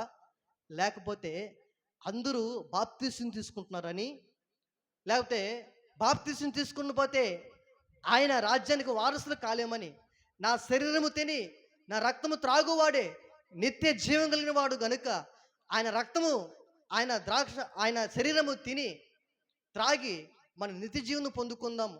పాపాలు కడగకపోయినా, పాపాలు పడకపోయినా ప్రభుని ఎరగమునుకున్నటువంటి ఆ సమస్తమైన ప్రవర్తనే ప్రభుని ఎరిగిన తర్వాత కూడా బాప్తిసం తీసుకున్న తర్వాత కూడా అటువంటి అనుభవంలోనే ఉన్నట్లుగా నీ క్రియలు సత్క్రియలుగా మార్చబడక, నీ జీవితము మార్చబడక నీవు ప్రభుని ఎరగమునుపు ఎటువంటి స్థితిలోనే ఉన్నావో ప్రభుని ఎరిగిన తర్వాత కూడా అటువంటి స్థితిలోనే ఉంటే నీ బాప్తిసం నిజమైనది కాదు, నీ రక్షణ నిజమైనది కాదు, నీ మారు మనసు నిజమైనది కాదు. హల్లెలూయా, హల్లెలూయా. ఏది నిజమైనటువంటి మారు మనసు అంటే అజ్ఞాన దశలో ఉన్న నీవు అనేక రకమైన వ్యర్థ ప్రవర్తన, పారంపర్యమైన వ్యర్థ ప్రవర్తన అనుసరించిన నీవు, నిజమైన దేవుని తెలుసుకున్న నీవు, పరిశుద్ధుడైన దేవుని తెలుసుకున్న నీవు, ఆయన పరిశుద్ధ రక్తం కార్చాడని తెలుసుకున్న నీవు, ఆ రక్తం చేత కడగబడిన వారే, క్రీస్తునందు మృతులైన వారే పరలోక రాజ్యంలో చేర్చబడతారని, నీతిమంతులుగా తీర్చబడిన వారే పరలోక రాజ్యంలో చేర్చబడతారని తెలుసుకున్న నీవు ఏ విధముగా యేసే రక్తం చేత కడగబడి విమోచించబడి నీతిమంతులుగా తీర్చబడుతూ నీ యొక్క జీవితాన్ని యేసయ్యలో ఫలించేటువంటి అనుభవంలో నీవు ఉన్నావు? యేసయ్యలో ఫలించే అనుభవంలో నీవు ఉండావా? లేకపోతే దేవుని ముందులో వచ్చి కూర్చున్న ఫలించలేని, క్రీస్తులో ఫలించలేని అనుభవంలో నీవు ఉన్నావా? దాని దేవుని వాక్యం పెట్టిన మనం ఎలా ఉండాలని వాక్యం చెప్తుంది. చూడండి, 2వ అధ్యాయము మొదటి రోజును చదువుకుందాం. పేతురు రాసిన మొదటి పత్రిక 2వ అధ్యాయం మొదటి నుంచి చదువుకుందాం. ప్రభు దయాళుడిని మీరు రుచి చూచి ఉన్న ఎడల సమస్తమైన దుష్టత్వమును, సమస్తమైన కపటమును, వేషధారణను, అసూయను, సమస్త దూషణ మాటలను మాని కొత్తగా జన్మించిన శిశువులను పోలిన వారై నిర్మలమైన వాక్యమును పాల వలన రక్షణ విషయంలో ఎదుగు నిమిత్తము ఆ వాక్యం అనే పాలను అపేక్షించుడి, ఆశపడండి. హల్లెలూయా, హల్లెలూయా. ప్రభు దయాళుడని, ఆయన మృత్యుంజయుడని, ఆయన పరిశుద్ధుడని, ఆయన వెండి చేతనైన బంగారము చేతనైన విమోచింపక ఆయన సాక్షాత్తు ఆయన రక్తమే, ఆయన స్వరక్తం ఇచ్చి నిన్ను నన్ను విమోచించి కడిగాడని, ఆయన దయాళుడని రుచి చూచి ఎరిగిన నీవు ఆయన ఆత్మ పాలిభాగస్తులైన నీవు, దేవుని యొక్క వాక్యాన్ని నువ్వు విన్న నీవు, సొంత రక్షకుగాని అంగీకరించిన నీవు, ఇప్పుడు నువ్వు ఎలా ఉండాలి? రుచి చూసి ఎరిగిన నీవు సమస్తమైన దుష్టత్వమును, సమస్తమైన కపటమును, వేషధారణను, అసూయను, సమస్త దూషణ మాటలను మాని క్రొత్తగా జన్మించిన శిష్యులను పోలిన వారై నిర్మలమైన వాక్యమును పాల వలన రక్షణ విషయంలో ఎదుగు నిమిత్తము ఆ పాలను మీరు ఏం చేయాలంట? అపేక్షించాలి. నీకు ఆశను నిజంగా దేవుని యొక్క వాక్యం వినాలని నిర్మలమైన మనస్సాక్షితో, నిర్దోషమైన మనస్సాక్షితో, నీ హృదయము మార్చబడినటువంటి అనుభవంలో నీ జీవితము దేవుడు మాట్లాడుతున్నాడన్నటువంటి విధానముతో, ఇది దేవుని యొక్క వాక్యం, నిజముగా ఇది దేవుని యొక్క వాక్యం అని నీవు విని విశ్వసించి నిర్మలమైన మనస్సాక్షితో పాలు అనేటువంటి వాక్యాన్ని నువ్వు అపేక్షించగలిగిన అనుభవంలో నువ్వు ఉన్నావా? లేక ఇది మనుషుల వాక్యం అనుకుంటూ, అందుకని వాక్యంలో రాయబడి ఉన్నది చూడండి, ప్రవచనము ఎలాగూ పుడతదని రాయబడినదో చదువుకుందామా? పేతురు రాసిన 2వ పత్రిక 1వ అధ్యాయము 20 వచనం నుంచి చదువుకుందాం. పేతురు రాసిన 2వ పత్రిక 1వ అధ్యాయము 20వ వచనం చదువుకుందాం. ఒకడు తన ఊహను బట్టి చెప్పుట వలన లేఖనములు ఏ ప్రవచనమును పుట్టదని మొదట ఏం చేయాలా? గ్రహించుకొనవలెను. ఎలయనగా ప్రవచనము ఎప్పుడును మనుషుని యొక్క ఇచ్చను బట్టి కలగలేదు, కానీ మనుషులు పరిశుద్ధాత్మ వలన ప్రేరేపింపబడిన వారే దేవుని మూలముగా పలికిరి. హల్లెలూయా. మొదట నువ్వు గ్రహించవలసినటువంటి మొట్టమొదటి కార్యం ఇది ఏది? మనం దేవుని యొక్క వాక్యాన్ని చేతబట్టుకొని యేసయ్య మందిరానికి వస్తున్నాం. మనము ఈ వాక్యము ఎవరిని బట్టి కలగలేదని మొదట గ్రహించుకోవాలి. చదవమ్మా. 20 వచనం. ఒకడు చెప్పుట వలన లేఖనములు ఏ ప్రవచనము పుట్టదని మొదట గ్రహించుకొనవలెను. హల్లెలూయా. ఒక మనుషుని యొక్క ఊహను బట్టి కలిగిన కాదు దేవుని యొక్క వాక్యం. ఏదో ఊహాత్మగా, ఏదో కవులు రాసినటువంటి కవ్యాత్మక ఇవి రూపించిన రూపకల్పన కాదు దేవుని యొక్క వాక్యం. నీవు గ్రహించవలసినది, నీవు తెలుసుకోవలసినది మొట్టమొదట కార్యం ఏంటో తెలుసా? ఇది దేవుని యొక్క వాక్యం నువ్వు గ్రహించాలి. ఆమెన్. హల్లెలూయా.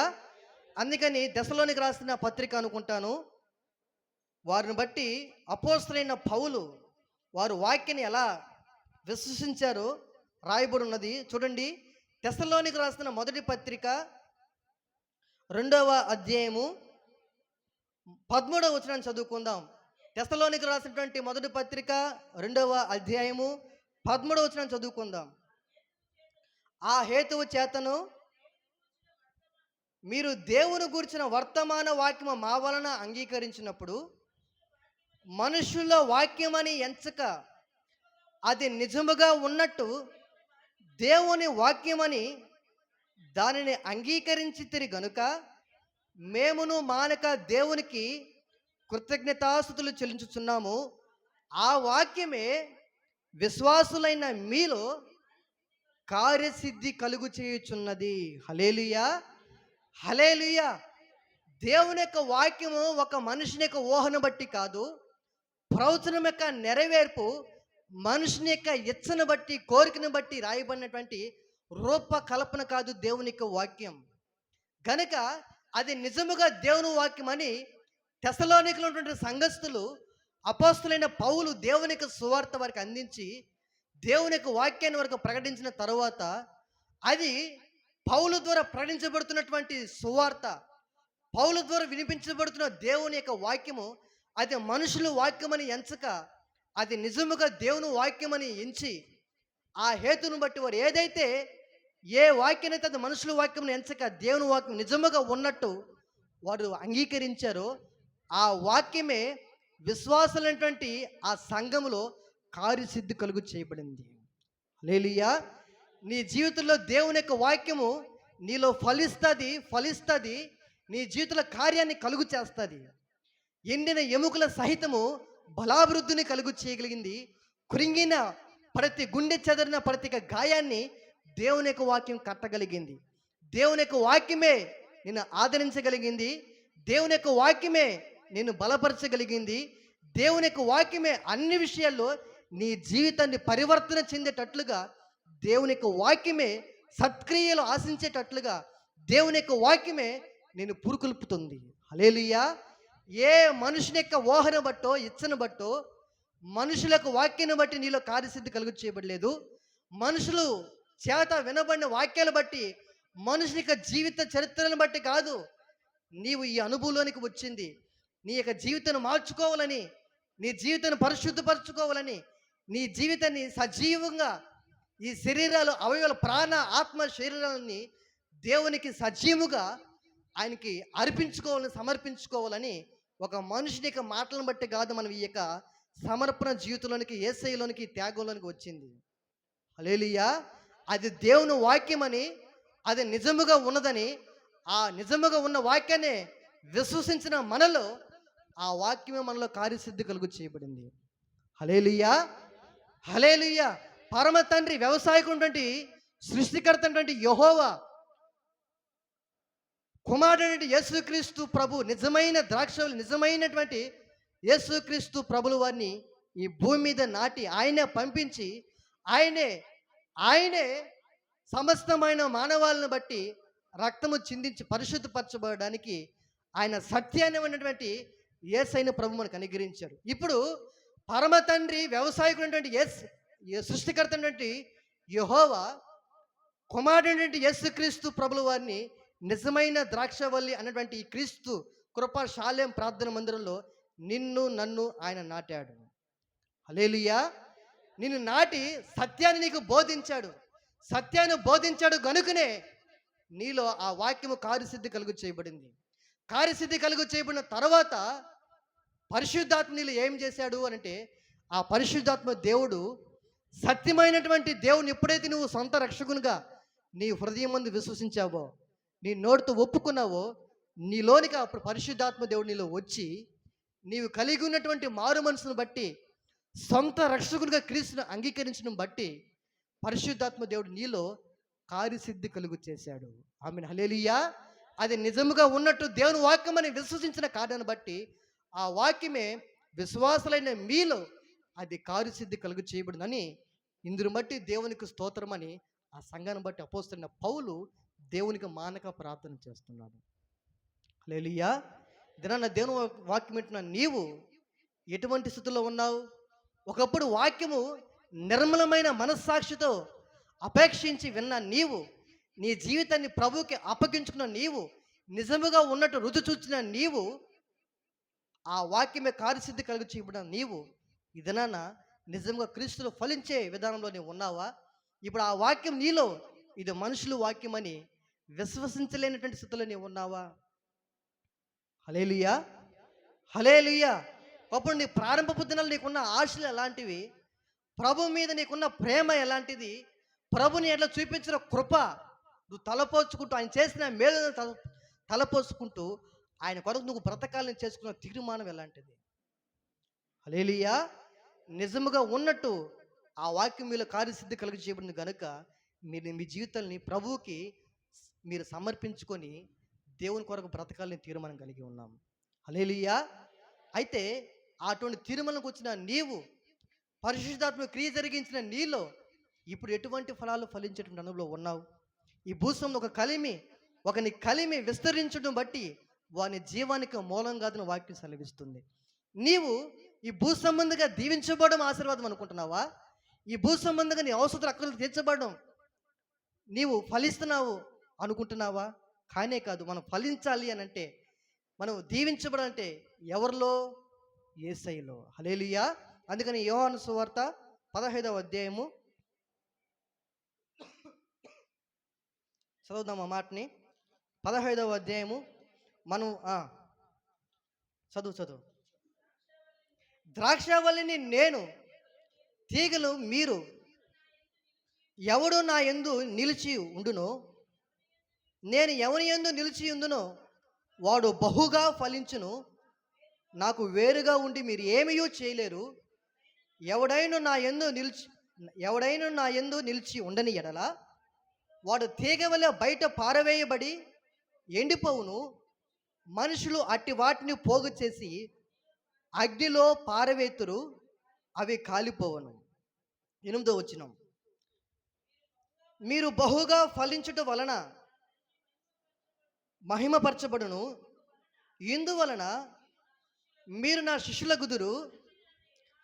తండ్రి నన్ను ఎలాగూ ప్రేమించినో నేనును మిమ్మను అలాగే ప్రేమించి తిని. నా ప్రేమ యందు నిలిచి ఉండుడి. నేను నా తండ్రి ఆజ్ఞలు గైకొని ఆయన ప్రేమ యందు నిలిచి ఉన్న ప్రకారము మీరును నా ఆజ్ఞలు గైకొనిన ఎడల నా ప్రేమ యందు నిలిచి ఉందురు. హల్లెలూయా. మనము ఫలిస్తున్నాము, ఫలించాలి అనంటే ఈ భూ సంబంధం మన కలిమి విస్తరించిన బట్టి కాదు, కానీ మనం ఫలించాలి అని అంటే యేసుక్రీస్తు ప్రభువు వారు మనకి ఉంచిపోయిన మాదిరినే మనం చేయగలిగినప్పుడు మనము కూడా ఫలిస్తున్నాము అనడానికి అర్థం. ఆయన ఏం చేశాడు అనంటే, ఆయన పరమ తండ్రి అయిన వ్యవసాయకుడు సృష్టికర్త యెహోవా దేవునికి కుమారుడు యేసుక్రీస్తు ప్రభుల వారు ఆయన ప్రేమలో ఆయనలో నిలిచి ఉన్నాడు. రెండవదిగా ఆయన ఆజ్ఞల్ని గైకొనే వ్యక్తిగా యేసుక్రీస్తు ప్రభుల వారు ఉన్నాడు. హల్లెలూయా. ఆయన గైకొని ఆయన ప్రేమ యందు నిలిచి ఉండి మనతో చెప్తున్నటువంటి మాట, మీరు కూడా నా యందును నా మాటల యందును నిలిచి ఉండి నా ఆజ్ఞలను ఏం చేయమంటాడన్నా గైకొని ఉండవలనని ఆయన చెప్తున్నాడు. హల్లెలూయా. మనము దేవుని యొక్క వాక్యము నిర్మలమైన మనస్సాక్షితో విని మన జీవితానికి యేసయ్య ఎలాగైతే జీవించడం, ఎలాగైతే బ్రతకమని చెప్పాడో, వాక్యానుసారంగా ఎలా జీవించమని చెప్తుందో అలా జీవించడానికి మన యొక్క హృదయాన్ని దేవునికి వాక్యానికి అప్పగించుకొని మనం యేసయ్య వలె మారడానికి ఎప్పుడైతే మన జీవితాన్ని వాక్యానికి అప్పగించుకుంటామో, వాక్యము వింటున్న మన జీవితంలో ఆ వాక్యానుసారంగా బ్రతకాలని ఎప్పుడైతే అనుకుంటామో, ఎప్పుడైతే దేవుని యొక్క ఆజ్ఞలు గైకుంటామో, అప్పుడు మనం ఏం చేస్తున్నట్టు తెలుసా? ఫలిస్తున్నట్టు అర్థం. హల్లెలూయా. అయితే నువ్వు దేవుని యొక్క వాక్యాన్ని ఏ మనసుతో నువ్వు వింటున్నావు?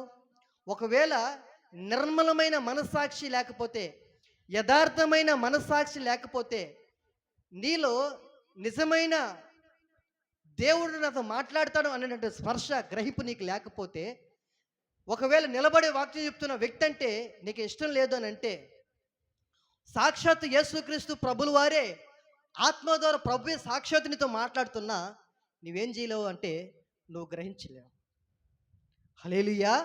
ఎందుకంటే నిలబడి వాక్యం చెప్తున్న వ్యక్తి నీకు ఇష్టం లేదు కనుక ప్రభువే నీతో మాట్లాడుతున్నా నీవు గ్రహించలేవు.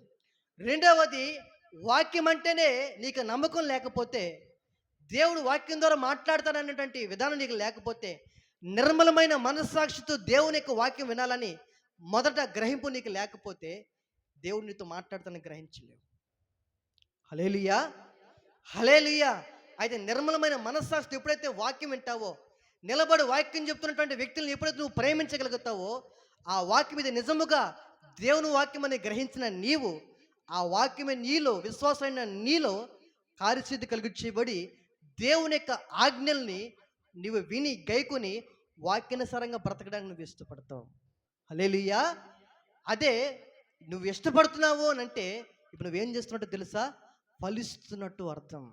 హల్లెలూయా. వాక్యాన్ని నువ్వు స్వీకరిస్తున్నావు అని అంటే వాక్యానుసారంగా బ్రతకాలనేటువంటి తీర్మానము, ఆశలు నీలో ఉజ్జీవింపబడుతున్నాయంటే, రేగించబడుతున్నాయి అని అంటే, ఉప్పొంగుచున్నాయి అని అంటే, ప్రభు కొరకు జీవించాలని నీ ప్రాణము తపిస్తున్నది అని అంటే, నీవేం చేస్తున్నట్టు అంటే నీవు ఫలిస్తున్నట్టు అర్థం. హల్లెలూయా. అలా కాక దేవుని యొక్క వాక్యాన్ని నిర్మలమైన మనస్సాక్షితో వినక, యథార్థమైన మనసుతో, హృదయంతో వినక, కపటమైన మనసుతో, మరి వేషధారంతో నువ్వు దేవుని ముందులోకి వచ్చి నీవు కూర్చున్నా, ఇది దేవుని వాక్యం అని నీకు అర్థం కాదు. నువ్వు గ్రహించలేదు ఇది దేవుని వాక్యం అని, ప్రభు కొరకు బ్రతకాలని. ఇది మనుషుల వాక్యం అని నువ్వు అనుకుంటావు. మనిషి యొక్క ఊహను బట్టి చెప్పబడుతుంది అనుకుంటావు, మనిషి యొక్క కోరికను బట్టి చెప్తున్నావు. ఏయ్ కాడికి లే, ఏం నేర్చుకుంటున్నావు కార్తీక్? హల్లెలూయా. ఇది మనుషుల వాక్యమని నువ్వు అనుకుంటే పరలోక రాజ్యానికి సమీపముగా మార్చబడలేని స్థితిలో నువ్వు నిలిచిపోతావు. అయితే అలా ఉండడానికి ప్రభు మనం పిలుచుకోలేదు, కానీ మనము క్రీస్తులో నాటబడిన మనల్ని ఫలించాలని, అభివృద్ధి పరచబడాలని, దీవించబడాలని, ఏ సేవలే మనం మార్చబడాలని మీ యొక్క మనసులు మారి నూతన మగుట వలన రూపాంతరము పొందుడి అని రోమపత్రిక 12:2 సెలవిస్తూ ఉంది. హల్లెలూయా, హల్లెలూయా. మన మనసులో ఏం చేయబడాలంట? మారి నూతన పరచబడాలి. ఒకప్పుడు ప్రభుని ఎరగవు మునుపు మనకు విధేయత మనసు అంటే మనకు తెలియదు. ప్రభుని ఎరగవు మునుపు మనం ఎలా జీవించాలో, ఎలా లోబడాలో మనకు తెలియదు. వాక్యం ఎలా వినాలో మనకు తెలియదు. ఎలాగో పరిశుద్ధంగా బ్రతకాలో తెలియదు. చూపులతో ఎలా ఉండాలి, మాటల్లో ఎలా ఉండాలి, ప్రవర్తన ఎలా ఉండాలో తెలియదు. ఇప్పుడు సత్యాన్ని తెలుసుకున్న మనము, యేసు ప్రభు అని సత్యాన్ని తెలుసుకున్న మనము, ఇప్పుడు ఆయన రక్తం చేత కడగబడిన మనము ఇప్పుడు ఏ అనుభవంలోనికి మార్చబడాలంటే సత్యాన్ని తెలుసుకున్న మనము సర్వసత్తుల్లోనికి మనం మార్చబడాలి. ఆమేన్, హల్లెలూయా. అదే పరిశుద్ధాత్మ అభిషేకము అనంటే, పరిశుద్ధాత్మ అనే వరాన్ని పొందుకోవడం అనంటే, దేవునికి ఆత్మచేత నడిపించబడము అని అంటే మన మనస్సులు నూతన పరచబడుతూ మన జీవితాలు దేవుని యొక్క వాక్యానుసారంగా రూపాంతరం చెందబడాలి. అప్పుడే మనం ఏం చేస్తూ ఉన్నట్టు అంటే ఫలిస్తున్నట్టు అర్థం. చదవండి రోమపత్రిక. ఈ మాట చెప్పి నేను ముగిస్తాను. రోమపత్రిక 12:2. మీరు లోక మర్యాదను అనుసరింపక ఉత్తమమును అనుకూలమును సంపూర్ణమైన దేవుని చిత్తం ఏదో పరీక్షించి తెలుసుకున్నట్లు మీ మనసు మారి నూతన మగుట వలన రూపాంతరము పొందుడి. హల్లెలూయా. మొట్టమొదటి మన మనస్సు మార్చబడాలి, నూతన పరచబడాలి. తర్వాత ఏం చేయబడాలి అనంటే రూపాంతరము చెందాలి. మనం ఫలిస్తున్నాము అనడానికి అర్థం ఏంటంటే, ఫలిస్తున్నాము అనడానికి చెప్పుకోదగిన అర్థం ఏంటి అనంటే, మొదటిగా ఇది దేవుని యొక్క వాక్యం అని గ్రహించి నిర్మలమైన మనస్సాక్షి దేవుని యొక్క వాక్యం విని మన మనసులు మార్చుకొని మనం ఏం చేయబడాలంటే రూపాంతరము చెందేటువంటి అనుభవం ఉండాలి. రూపాంతరము అనగా ఏంటి? హల్లెలూయా. రూపాంతరం అంటే ఏంటమ్మా? రాణిం తల్లి, రూపాంతరం అంటే ఏంటి? గోపాలయ్య, ఏమయ్యా నాకేమని తెలుసంటావా? హల్లెలూయా. రూపాంతరం అంటే చెప్పండి, మీరు ఎవరైనా పర్వాలేదు. శాంతమ్మ, రూపాంతరం అంటే ఏంటి? రూప అంతం అంటే ఏంటి? ఒక రూపాన్ని మనం పొందుకోవడం. హల్లెలూయా. ఇప్పుడు చూడండి, మీ మనస్సులు మారి నూతన మగుట వలన రూపాంతరం అంటే మన మనసు మార్చబడితే, నిర్మలమైన మనస్సాక్షితో వాక్యం వింటే, అపేక్షిస్తే మనము ఏం చేయబడతాము అంటే రూపాంతరము పొందుతాము. రూపాంతరము అనగా మరొక రూపాన్ని మనం పొందుకోవడం. హృదయం ఉంది, నూతన హృదయం అంటే మన మనసును మార్చుకోవడం. మనం రూపం కలిగి ఉన్నాము, అయితే రూపాంతరం చెందాలని అంటే మరొక రూపాన్ని ధరించుకోవడం. అదే క్రీస్తు అన్నటువంటి రూపాన్ని ధరించుకోవడం. ఆమేన్, హల్లెలూయా. రూపాంతరం అని మీకు బాగా అర్థం అవ్వాలి అని అంటే, గోధుమలు ఉన్నాయనుకోండి. గోధుమలు, వీళ్ళు ఎంతమంది తెలుసు గోధుమలు? మీకు ఎవ్వరు తెలియదు గోధుమలు అంటే. హల్లెలూయా. పొరపాటును కూడా మీకు గోధుమలు ఎలా ఉంటాయో తెలుసు. ఇప్పుడు మీరు ఏం తినబోతారో అది ఎలా వచ్చిందో కూడా మీకు తెలియదు, అంతే కదా? అట్లా అర్థం చేసుకోలేక నేను స్తోత్రం చెప్దామా? హల్లెలూయా. గోధుమలు ఎంతమంది తెలుసు? ఇప్పుడు 3 చేతులు ఎత్తాయి. హల్లెలూయా. గోధుమలు ఎంతమంది తెలుసమ్మా? ఈసారి ఎత్తండి. గోధుమలు ఎంతమంది తెలుసు? అందరూ తెలుసు అయితే. స్తోత్రం, హల్లెలూయా. ఇప్పుడు ఆ గోధుమలతో మనం నేను బాగా అర్థం చేసుకోండి. గోధుమలతో, గోధుమ గింజలు ఇప్పుడు నా చేతిలో ఉన్నాయి, మీకు ఇస్తున్నా. ఈ గోధుమలతో మీరు ఏం చేయగలుగుతారు? బాగా బాగా వినండి. గోధుమలు నా చేతిలో ఉన్నాయి, ఒక్కొక్క 1/2 కేజీ ప్యాకెట్లు మీకు ఇచ్చాను. మీ చేతిలో ఉన్న మీరు ఇంటికి వెళ్ళి ఆ గోధుమలే ఇంకా వాటిని ఏం చేయకూడదు. వాటిని మీ గోధుమలతో మీరు ఏం చేస్తారు? అయ్యా జయరాజ్ బ్రదరు, ఏం చేస్తారు మీరు? గోధుమలతో ఏం చేస్తారు? ఎంచుకుంటారా? సౌమిస్త్రి ఏం చేస్తావు? గోధుమలతో ఏం చేస్తావు? రకరకాల వంటకాలు చేస్తావు కదా, ఏం చేస్తావు గోధుమలతో? హల్లెలూయా. గోధుమ ఎలా ఉంటుంది? ఇంత చిన్నగా గట్టిగా గట్టిగా ఉంటుంది. ఎలా ఉంటుంది? గట్టిగా ఉన్నటువంటి గోధుమలతో మనం ఏమైనా చేయగలుగుతామంటే ఏమి కూడా చేసుకోలేము. గోధుమలాగానే ఉంటే గోధుమలను ఏం చేసుకోలేము. అయితే ఆ గోధుమలు రూపాంతరం చెందబడి గానికి చేత నలపబడి ఆ గోధుమలు గట్టిగా ఉన్నటువంటి ఆ గోధుమలు ఇప్పుడు మెత్తగా మార్చబడిన ఆ గోధుమగున్న కఠినంగా గట్టిగా ఉన్నటువంటి ఆ గోధుమలు ఇప్పుడు నూర్చబడి అవి మెత్తన చేయబడి రుబ్బబడితే ఆ గోధుమలు నూర్చబడిన తర్వాత వచ్చేది గోధుమల పిండి. హల్లెలూయా. గోధుమగా ఉంటే నీవేం చేసుకోలేవు, వాటితో ఏమి కూడా చేయలేవు. అయితే ఆ గోధుమ ఎప్పుడైతే నలపబడతాదో, ఎప్పుడైతే పిండబడతాదో, గానికలతో రుబ్బబడతాదో, ఎప్పుడైతే నలపబడతాదో ఆ కఠినంగా గట్టిగా ఉన్నటువంటి ఆ గోధుమ గింజ పిండిగా ఎప్పుడైతే మార్చబడతాదో ఆ పిండి అనేక విధాలుగా మనం ఉపయోగించుకోవచ్చు. రొట్టెగా మార్చబడుతుంది. హల్లెలూయా. హల్లెలూయా. నీ జీవితాల్లో కూడా నీ హృదయము గోధుమల వల్లే ఉంటే, కఠినంగా ఉంటే, నీ మనసు మార్చబడకుండా ఉంటే, నిర్మలమైన మనస్సాక్షితో దేవుని ఒక వాక్యం వినలేకపోతే నీవు గోధుమ గింజ వల్లే ఉంటావు. నిజముగా క్రీస్తులను ఫలించలేవు. యేసయ్య రూపాన్ని ధరించుకోలేవు. ప్రభు కొరకు బ్రతకాలంటే ఆశలు, తీర్మానాలు నీళ్ళు చిగురింప చేయబడ్డావు. అయితే ఎప్పుడైతే నీవు గోధుమ గింజగా ఉన్నావు, నీవు కఠినంగా ఉన్న నీ హృదయం మనసు మార్చుకొని రూపాంతరం ఎప్పుడైతే పొందుతావో, పిండిగా ఎప్పుడైతే మార్చబడతావో, మెత్తని పిండిగా ఎప్పుడైతే మార్చబడతావో, నీవు అనేక మందికి ఆహారముగా మార్చబడి రొట్టె వల్ల నువ్వు మార్చబడతావు. హల్లెలూయా. హల్లెలూయా.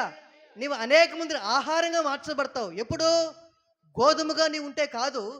ఆ గోధుమగా ఉన్న నీ జీవితము, కఠినంగా ఉన్న నీ హృదయము, పాడైపోయిన నీ జీవితము యేసయ్యకి అప్పగించుకొని నిర్మలమైన మనస్సాక్షితో దేవుని యొక్క వాక్యమని ఇది నిజముగా ఉన్నట్టు విశ్వసించి ఆశ కలిగి నీ వాక్యాన్ని వినగలిగితే, ఆ వాక్యం నీలో కార్యసిద్ధి కలుగు చేసి నీలో గోధుమ గట్టి గింజగా ఉన్న నీవు దేవుని యొక్క వాక్యం చేత నేను నలిపి మెత్తని మాంసపు హృదయాన్ని గుండె నీకు ఇస్తే, నువ్వు మెత్తని పిండిగా మార్చబడితే ఈ పిండితో అనేక మందికి ఆహారం పంచిపెట్టేటువంటి దీవెనకరమైనటువంటి స్థితిలో, ఫలించినటువంటి స్థితిలో నీవు నేను మనం ఉంటాం.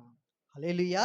రూపాంతరము చెందబడడం అంటే గోధుమ గింజే ఎలాగైతే పిండిగా మార్చబడితే అనేక మంది ఆహారంగా మార్చబడుతుందో, ఇదినా నీవు నేను శిలగా ఉన్న నీ హృదయం, బండబారిపిన నీ హృదయం, కఠినమైపోయిన నీ హృదయం ఎప్పుడైతే మెత్తని మాంసపు హృదయం వల్లే మార్చబడుతుందో, నిర్మలమైన మనస్సాక్షితో దేవుని వాక్యం వింటావో, ఎప్పుడైతే యథార్థమైన మనసుతో వాక్యం వింటావో, ఆ వాక్యం నీలో కార్యసిద్ధి కలుగు చేసి నూతన మనసు, నూతన హృదయం కలుగు చేయబడి మెత్తని మాంసపు హృదయాన్ని కలిగి నువ్వేం చేస్తావు తెలుసా? రూపాంతరం చెందుతావు. ఆ రూపమే క్రీస్తు యొక్క సారూప్యమైనటువంటి రూపం. ఆమేన్. హల్లెలూయా. ఇదన దేవుడు నన్ను ఎందుకు పురుకొల్పుతున్నాడు, ఎందుకని రేకెత్తిస్తూ ఉన్నాడు, ఎందుకు ఉజ్జింపజేస్తున్నాడు, ఎందుకు ఫలించమని కోరుకుంటున్నాడంటే, నీవు ఫలించాలనేది దేవుని యొక్క ఉద్దేశం. నీవు ఫలాలు కలిగిన పంట వలె నువ్వు ఉండాలని, కారు ద్రాక్షలు పండే స్థితిలో ఉండక నిజమైన శ్రేష్టమైనటువంటి ద్రాక్ష పంట పండాలని, నీళ్ళు క్రీస్తుకు తగిన ఫలాలు నీలో ఫలించాలని, అందుకే దేవుడు లోకంలో ఉన్నటువంటి నిన్ను ఆయన దీవించి, ఆయన ప్రేమ చేత ఆకర్షించి, ఆయన కృప నిన్ను వెతికి దేవునికి సందులోనికి నిన్ను తీసుకుని వచ్చి దేవునికి వాక్యం చేత నేను ఉదక స్నానము చేయించి మారు మనసు పొందేటట్లుగా పరిశుద్ధాత్మలో క్రియ జరిగించి నీ జీవితాన్ని యేసయ్యలో రూపాంతరం చెందాలని నిన్ను దేవుడు దీవించాలని కోరుకుంటున్నాడు. హల్లెలూయా, హల్లెలూయా. అయితే చూడండి, ఒక పంట వేసేటువంటి వ్యక్తి పంట వేస్తున్నాడంటే దానికి ఒక అర్థం ఉంది, ఫలాలు ఆశిస్తున్నాడని. ఒక ఉద్యోగం చేస్తున్న వ్యక్తి ఉద్యోగానికి వెళ్తున్నాడు అంటే నెలసరి జీతం ఆశించి ఉద్యోగానికి వెళ్తాడు.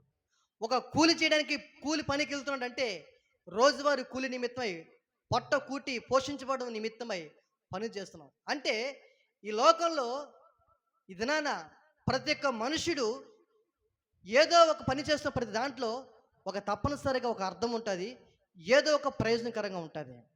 అయితే నీవు పని చేసుకొని వెళ్తున్న నీవు, ఉద్యోగానికి వెళ్తున్న నీవు, నీ కుటుంబము నీవు పోషించబడడానికి, నీవు విస్తరించబడడానికి నువ్వు వెళ్తున్నావు. అయితే భక్తి చేయడానికి గల కారణం, దేవుని మందిరానికి రావడం గల కారణం ఏంటి? నువ్వు ఎలా ఉండాలని? ఈ భూ సంబంధముగా నీ కలిమి విస్తరించబడాలనా, లేక క్రీస్తులో నిజముగా నీ మనస్సు మారి నూతన మొగుట వలన రూపాంతరము పొందాలన్నా, క్రీస్తులో ఫలించాలన్నా? ఏంటి నీ యొక్క ఉద్దేశం? దేవుని ముందర రావడం గల కారణం, నీ ఉద్దేశం ఏంటి? హల్లెలూయా, హల్లెలూయా. అయితే మన జీవితాల్లో రూపాంతరము చెందేటువంటి అనుభవంలో నీవు నేను మనము ఉండాలి. మన జీవితంలో ఒక వైరాగ్యం ఉండాలి. వైరాగ్యం అంటే ఏమిటి మా అన్నం తల్లి? వైరాగ్యం అంటే ఏంటి అయ్యా? వైరాగ్యం అంటే ఏంటి అన్నావుందయ్యా?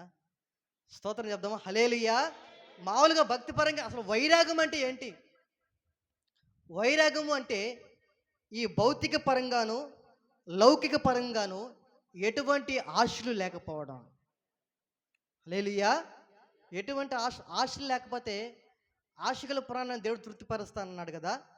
ఆశ లేకపోతే అది వైరాగ్యం ఎట్టవుతుంది?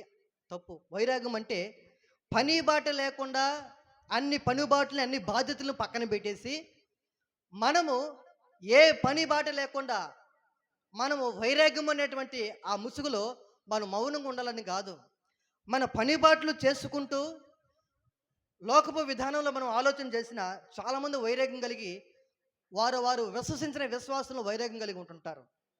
అయితే ఒక క్రైస్తవుని భక్తి జీవితంలో వైరాగ్యం ఏమిటి అని మనం ఆలోచన చేస్తే, వైరాగ్యము అంటే మన పని బాటలు మనం ఉంటూ మన బాధ్యతలు మనం నిర్వర్తిస్తూ ఈ లోకపరముగా ఎటువంటి ఆశలు లేకుండా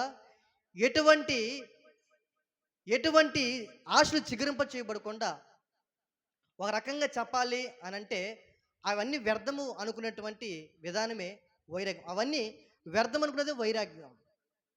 హల్లెలూయా. అందుకని పౌలు అంటాడు, తనకి ఏది ప్రయోజనకరమో వాటన్నిటినీ ఆయన ఎలా చేసుకుంటాడంట? హల్లెలూయా. దానితో సమానంగా అది వ్యర్థమైందని. అందుకని ప్రభువు అంటాడు, మీరు లోభమునకు ఎడమియక మీరు ఏం చేయాలి తెలుసా? కలిమి విస్తరించడం వలన వాని జీవనకు మూలం కాదు. దేవుని వాక్యం పెట్టిన మనం భక్తిలో ఒక వైరాగ్యం ఉండాలి. దేవుని కొరకు బ్రతకడంలో ఒక సమర్పణ ఉండాలి. ప్రభు కొరకు జీవించడం, మన మనసు మార్చుకోవడంలో ఒక వైరాగ్యం ఉండాలి. మన మనసును నూతనపరచుకోవడంలో ఒక వైరాగ్యం ఉండాలి. మనం రూపాంతరం చెందే విషయంలో మనం వైరాగ్యం ఉండాలి. అంటే మన వాక్యం అనేటువంటి యేసయ్య అనేటువంటి వాక్యాన్ని విని మన రూపము కఠినంగా ఉన్న మన జీవితము యేసయ్య వల్లే మార్చుకోవడమే రూపాంతరం. హల్లెలూయా. యేసయ్య వాక్యానుసారంగా బ్రతకడమే రూపాంతరం. యేసయ్య ఎలా జీవించమని చెప్తున్నాడో అలా జీవించడమే వైరాగ్యం. బైబిల్ గ్రంథాల్లో భక్తులు చూస్తే యోసేపు, ఐగుప్తు దేశంలో ఉన్న యోసేపుకి ఒక వైరాగ్యం ఉంది. పాపము చేయకుండా తన జీవితాన్ని కాపాడుకోవాలని, దుష్కామ కార్యాన్ని చేయక కాపాడుకోవాలని, తన జీవితాన్ని కాపాడుకోవాలంటే వైరాగ్యము యోసేపుకు ఉంది. గనుకనే ఐగుప్తు దేశం అంతటి మీద దేవుడు అధికారిగా నిలబెట్టాడు. హల్లెలూయా. ఆయన పరిశుద్ధుడు గనుక మీరు పరిశుద్ధులై ఉండమని చెప్పిన వాక్యాన్ని బట్టి యోసేపు ఐగుప్తు దేశంలో పరిశుద్ధంగా బ్రతికాడు. ఆ దేశం అంతటికి బానిసగా అమ్మబడిన యోసేపుని ఆ ఐగుప్తు దేశం అంతటి మీద అధికారిగా ప్రభు నిలబెట్టాడు. ఆమెను. హల్లెలూయా. నీవు ఫలిస్తున్నావు అని అంటే భూసంబంధం కాదు. యేసయ్యలో ఫలిస్తే, యేసయ్యలో జీవిస్తే, మొదట ఆయన నీతిని ఆయన రాజ్యాన్ని వెతకగలిగితే మీకు ఏది కావాలో అడుగుడి, సమస్తాన్ని నీ యొక్క పాదాల చెంత పెట్టేవాడు సృష్టికర్త ఉన్నటువంటి నీవు నేను ఆరాధన చేస్తున్న దేవుడు. హల్లెలూయా. అయితే నీవు యేసయ్యలో ఫలించాలనుకుంటున్నావా? యేసయ్యలో దీవించబడాలని కోరుకుంటున్నావా? లేకపోతే యేసయ్య వల్లే మారాలని, యేసయ్య వల్లే రూపాంతరం చెందాలని, యేసయ్య రూపాన్ని ధరించుకోవాలి నీ మాటల్లో, నీ చూపుల్లో, నీ ప్రవర్తనలో, నీ క్రియల్లో క్రీస్తుకు తగిన, దేవుని బిడ్డలకు తగిన సత్క్రియలు చేయగలిగినటువంటి రీతిలో నీ జీవితం ఉండాలని, క్రీస్తులో ఫలించాలని, వాక్యానుసారంగా బ్రతకాలన్నటువంటి అటువంటి విధానంలో ఫలించేటువంటి అనుభవం ఉండాలని నువ్వు అనుకుంటున్నావా? లేకపోతే దేవుని ఆధారం చేసుకొని, క్రీస్తుని ఆధారం చేసుకొని ఈ భూసంబంధంగా దీవించబడడం, ఈ భూసంబంధమైన అవసరతలు తీర్చబడడం, నీవు ఇది దీవెనని ఆలోచనతో నువ్వు దేవుని మందిరానికి వస్తున్నావా? నీవు ఈ భూసంబంధం ఎంతగా దీవించబడ్డా, ఎంతగా ఆశీర్వదించబడ్డా ఒకనొక దినాన నీ విడిచిపెట్టి వెళ్ళిపోవలసిన వాడివే. నీకు ఇష్టమున్నా ఇష్టం లేకపోయినా నీవు ఒక దినాన కలిగి ఉన్న సమస్తాన్ని విడిచిపెట్టి వెళ్ళిపోవలసిన వాడివే. అయితే నీతో కూడా వచ్చేదే నీవు చేసిన సత్క్రియలు. హల్లెలూయా. నీ సత్క్రియలు ప్రభునందు విశ్వాసం ఉంచి నీ జీవితాన్ని ఆయన రక్తంతో కడుగుని పవిత్రపరచబడి వాక్యం అనేటువంటి ఉదక స్నానంతో నువ్వు చేయబడి నిర్మలమైన మనస్సాక్షితో పాలైనటువంటి వాక్యాన్ని నువ్వు అపేక్షించగలిగితే ఆ వాక్యం నీలో కారుసిద్ధి కలిగి చేయబడి దేవుని యొక్క రాజ్యానికి స్వతంత్రులుగా చేసేటువంటి అనుభవంలోనికి దేవునికి వాక్యం నడిపిస్తుంది. ఆమేన్. హల్లెలూయా. ఆయనవన్నీ మనవే. మనం ఎవరమే? మనం ఆయన వారసులమే. హల్లెలూయా. ఆయన వారసులుగా ఉన్న ఆయన నిన్ను బాగుగా పరిశీలించి చూస్తున్నాడు, నీవు ఫలించాలని. ఆమేన్. హల్లెలూయా. ఆయన బాగుగా పరిశీలించి నిన్ను బాగుగా పరిశీలించి చూస్తున్నాడు, నువ్వు ఫలించి ఆశీర్వించబడి దీవించబడి యేసయ్యలో నాటబడి అంటుకట్టబడి క్రీస్తు వలె సమరూపాన్ని ధరించుకోవాలని, ఆయనతో అంటుకట్టబడి పెనవేసుకునే అనుబంధంగా మార్చబడాలని, ప్రభు కొరకు జీవించి ప్రభు వలె మార్చబడి ఆయనతో కూడా ఆయన రాజ్యంలో ఆయనతో సదాకాలం ఆయనతో కూడా నీవు నేను ఉండాలని ఆయన మన సమస్తాన్ని ఆయనకున్నవన్నీ కూడా మన కోసం దారం పోసి ఆయన మన ఆస్తికర్తలుగా ఆశీర్వాదాన్ని అనుభవించడానికే ఆయన మనం పిలుచుకున్న వాడుగా ఆయన మనల్ని దినాన క్రీస్తు కృప శాల్యం ప్రార్థన మందిరం ఉన్నటువంటి ఈ గుంపులో, పరిశుద్ధుల గుంపులో దేవుడు నేను చేర్చాడు, నాటాడు. అయితే నీవు బయట పారవేయబడేటువంటి తీగ వల్లే నీవు ఉన్నావా? లేక క్రీస్తుకు తగిన ఫలాలు ఫలిస్తున్నటువంటి అనుభవంలో ఉంటూ క్రీస్తు సమరూపాన్ని ధరించుకుని రూపాంతరం చెందబడేటువంటి అనుభవంలో నీవు ఉన్నావా? ఏ అనుభవంలో ఉంటే ఏటువంటి దీవెన వస్తుందో దాని దేవుని వాక్యం చేత విన్నావు, గ్రహించావు. అయితే నీవు నేడే రక్షణ దినం, ఇదే అనుకూల సమయం, నేడే రక్షణ దినం.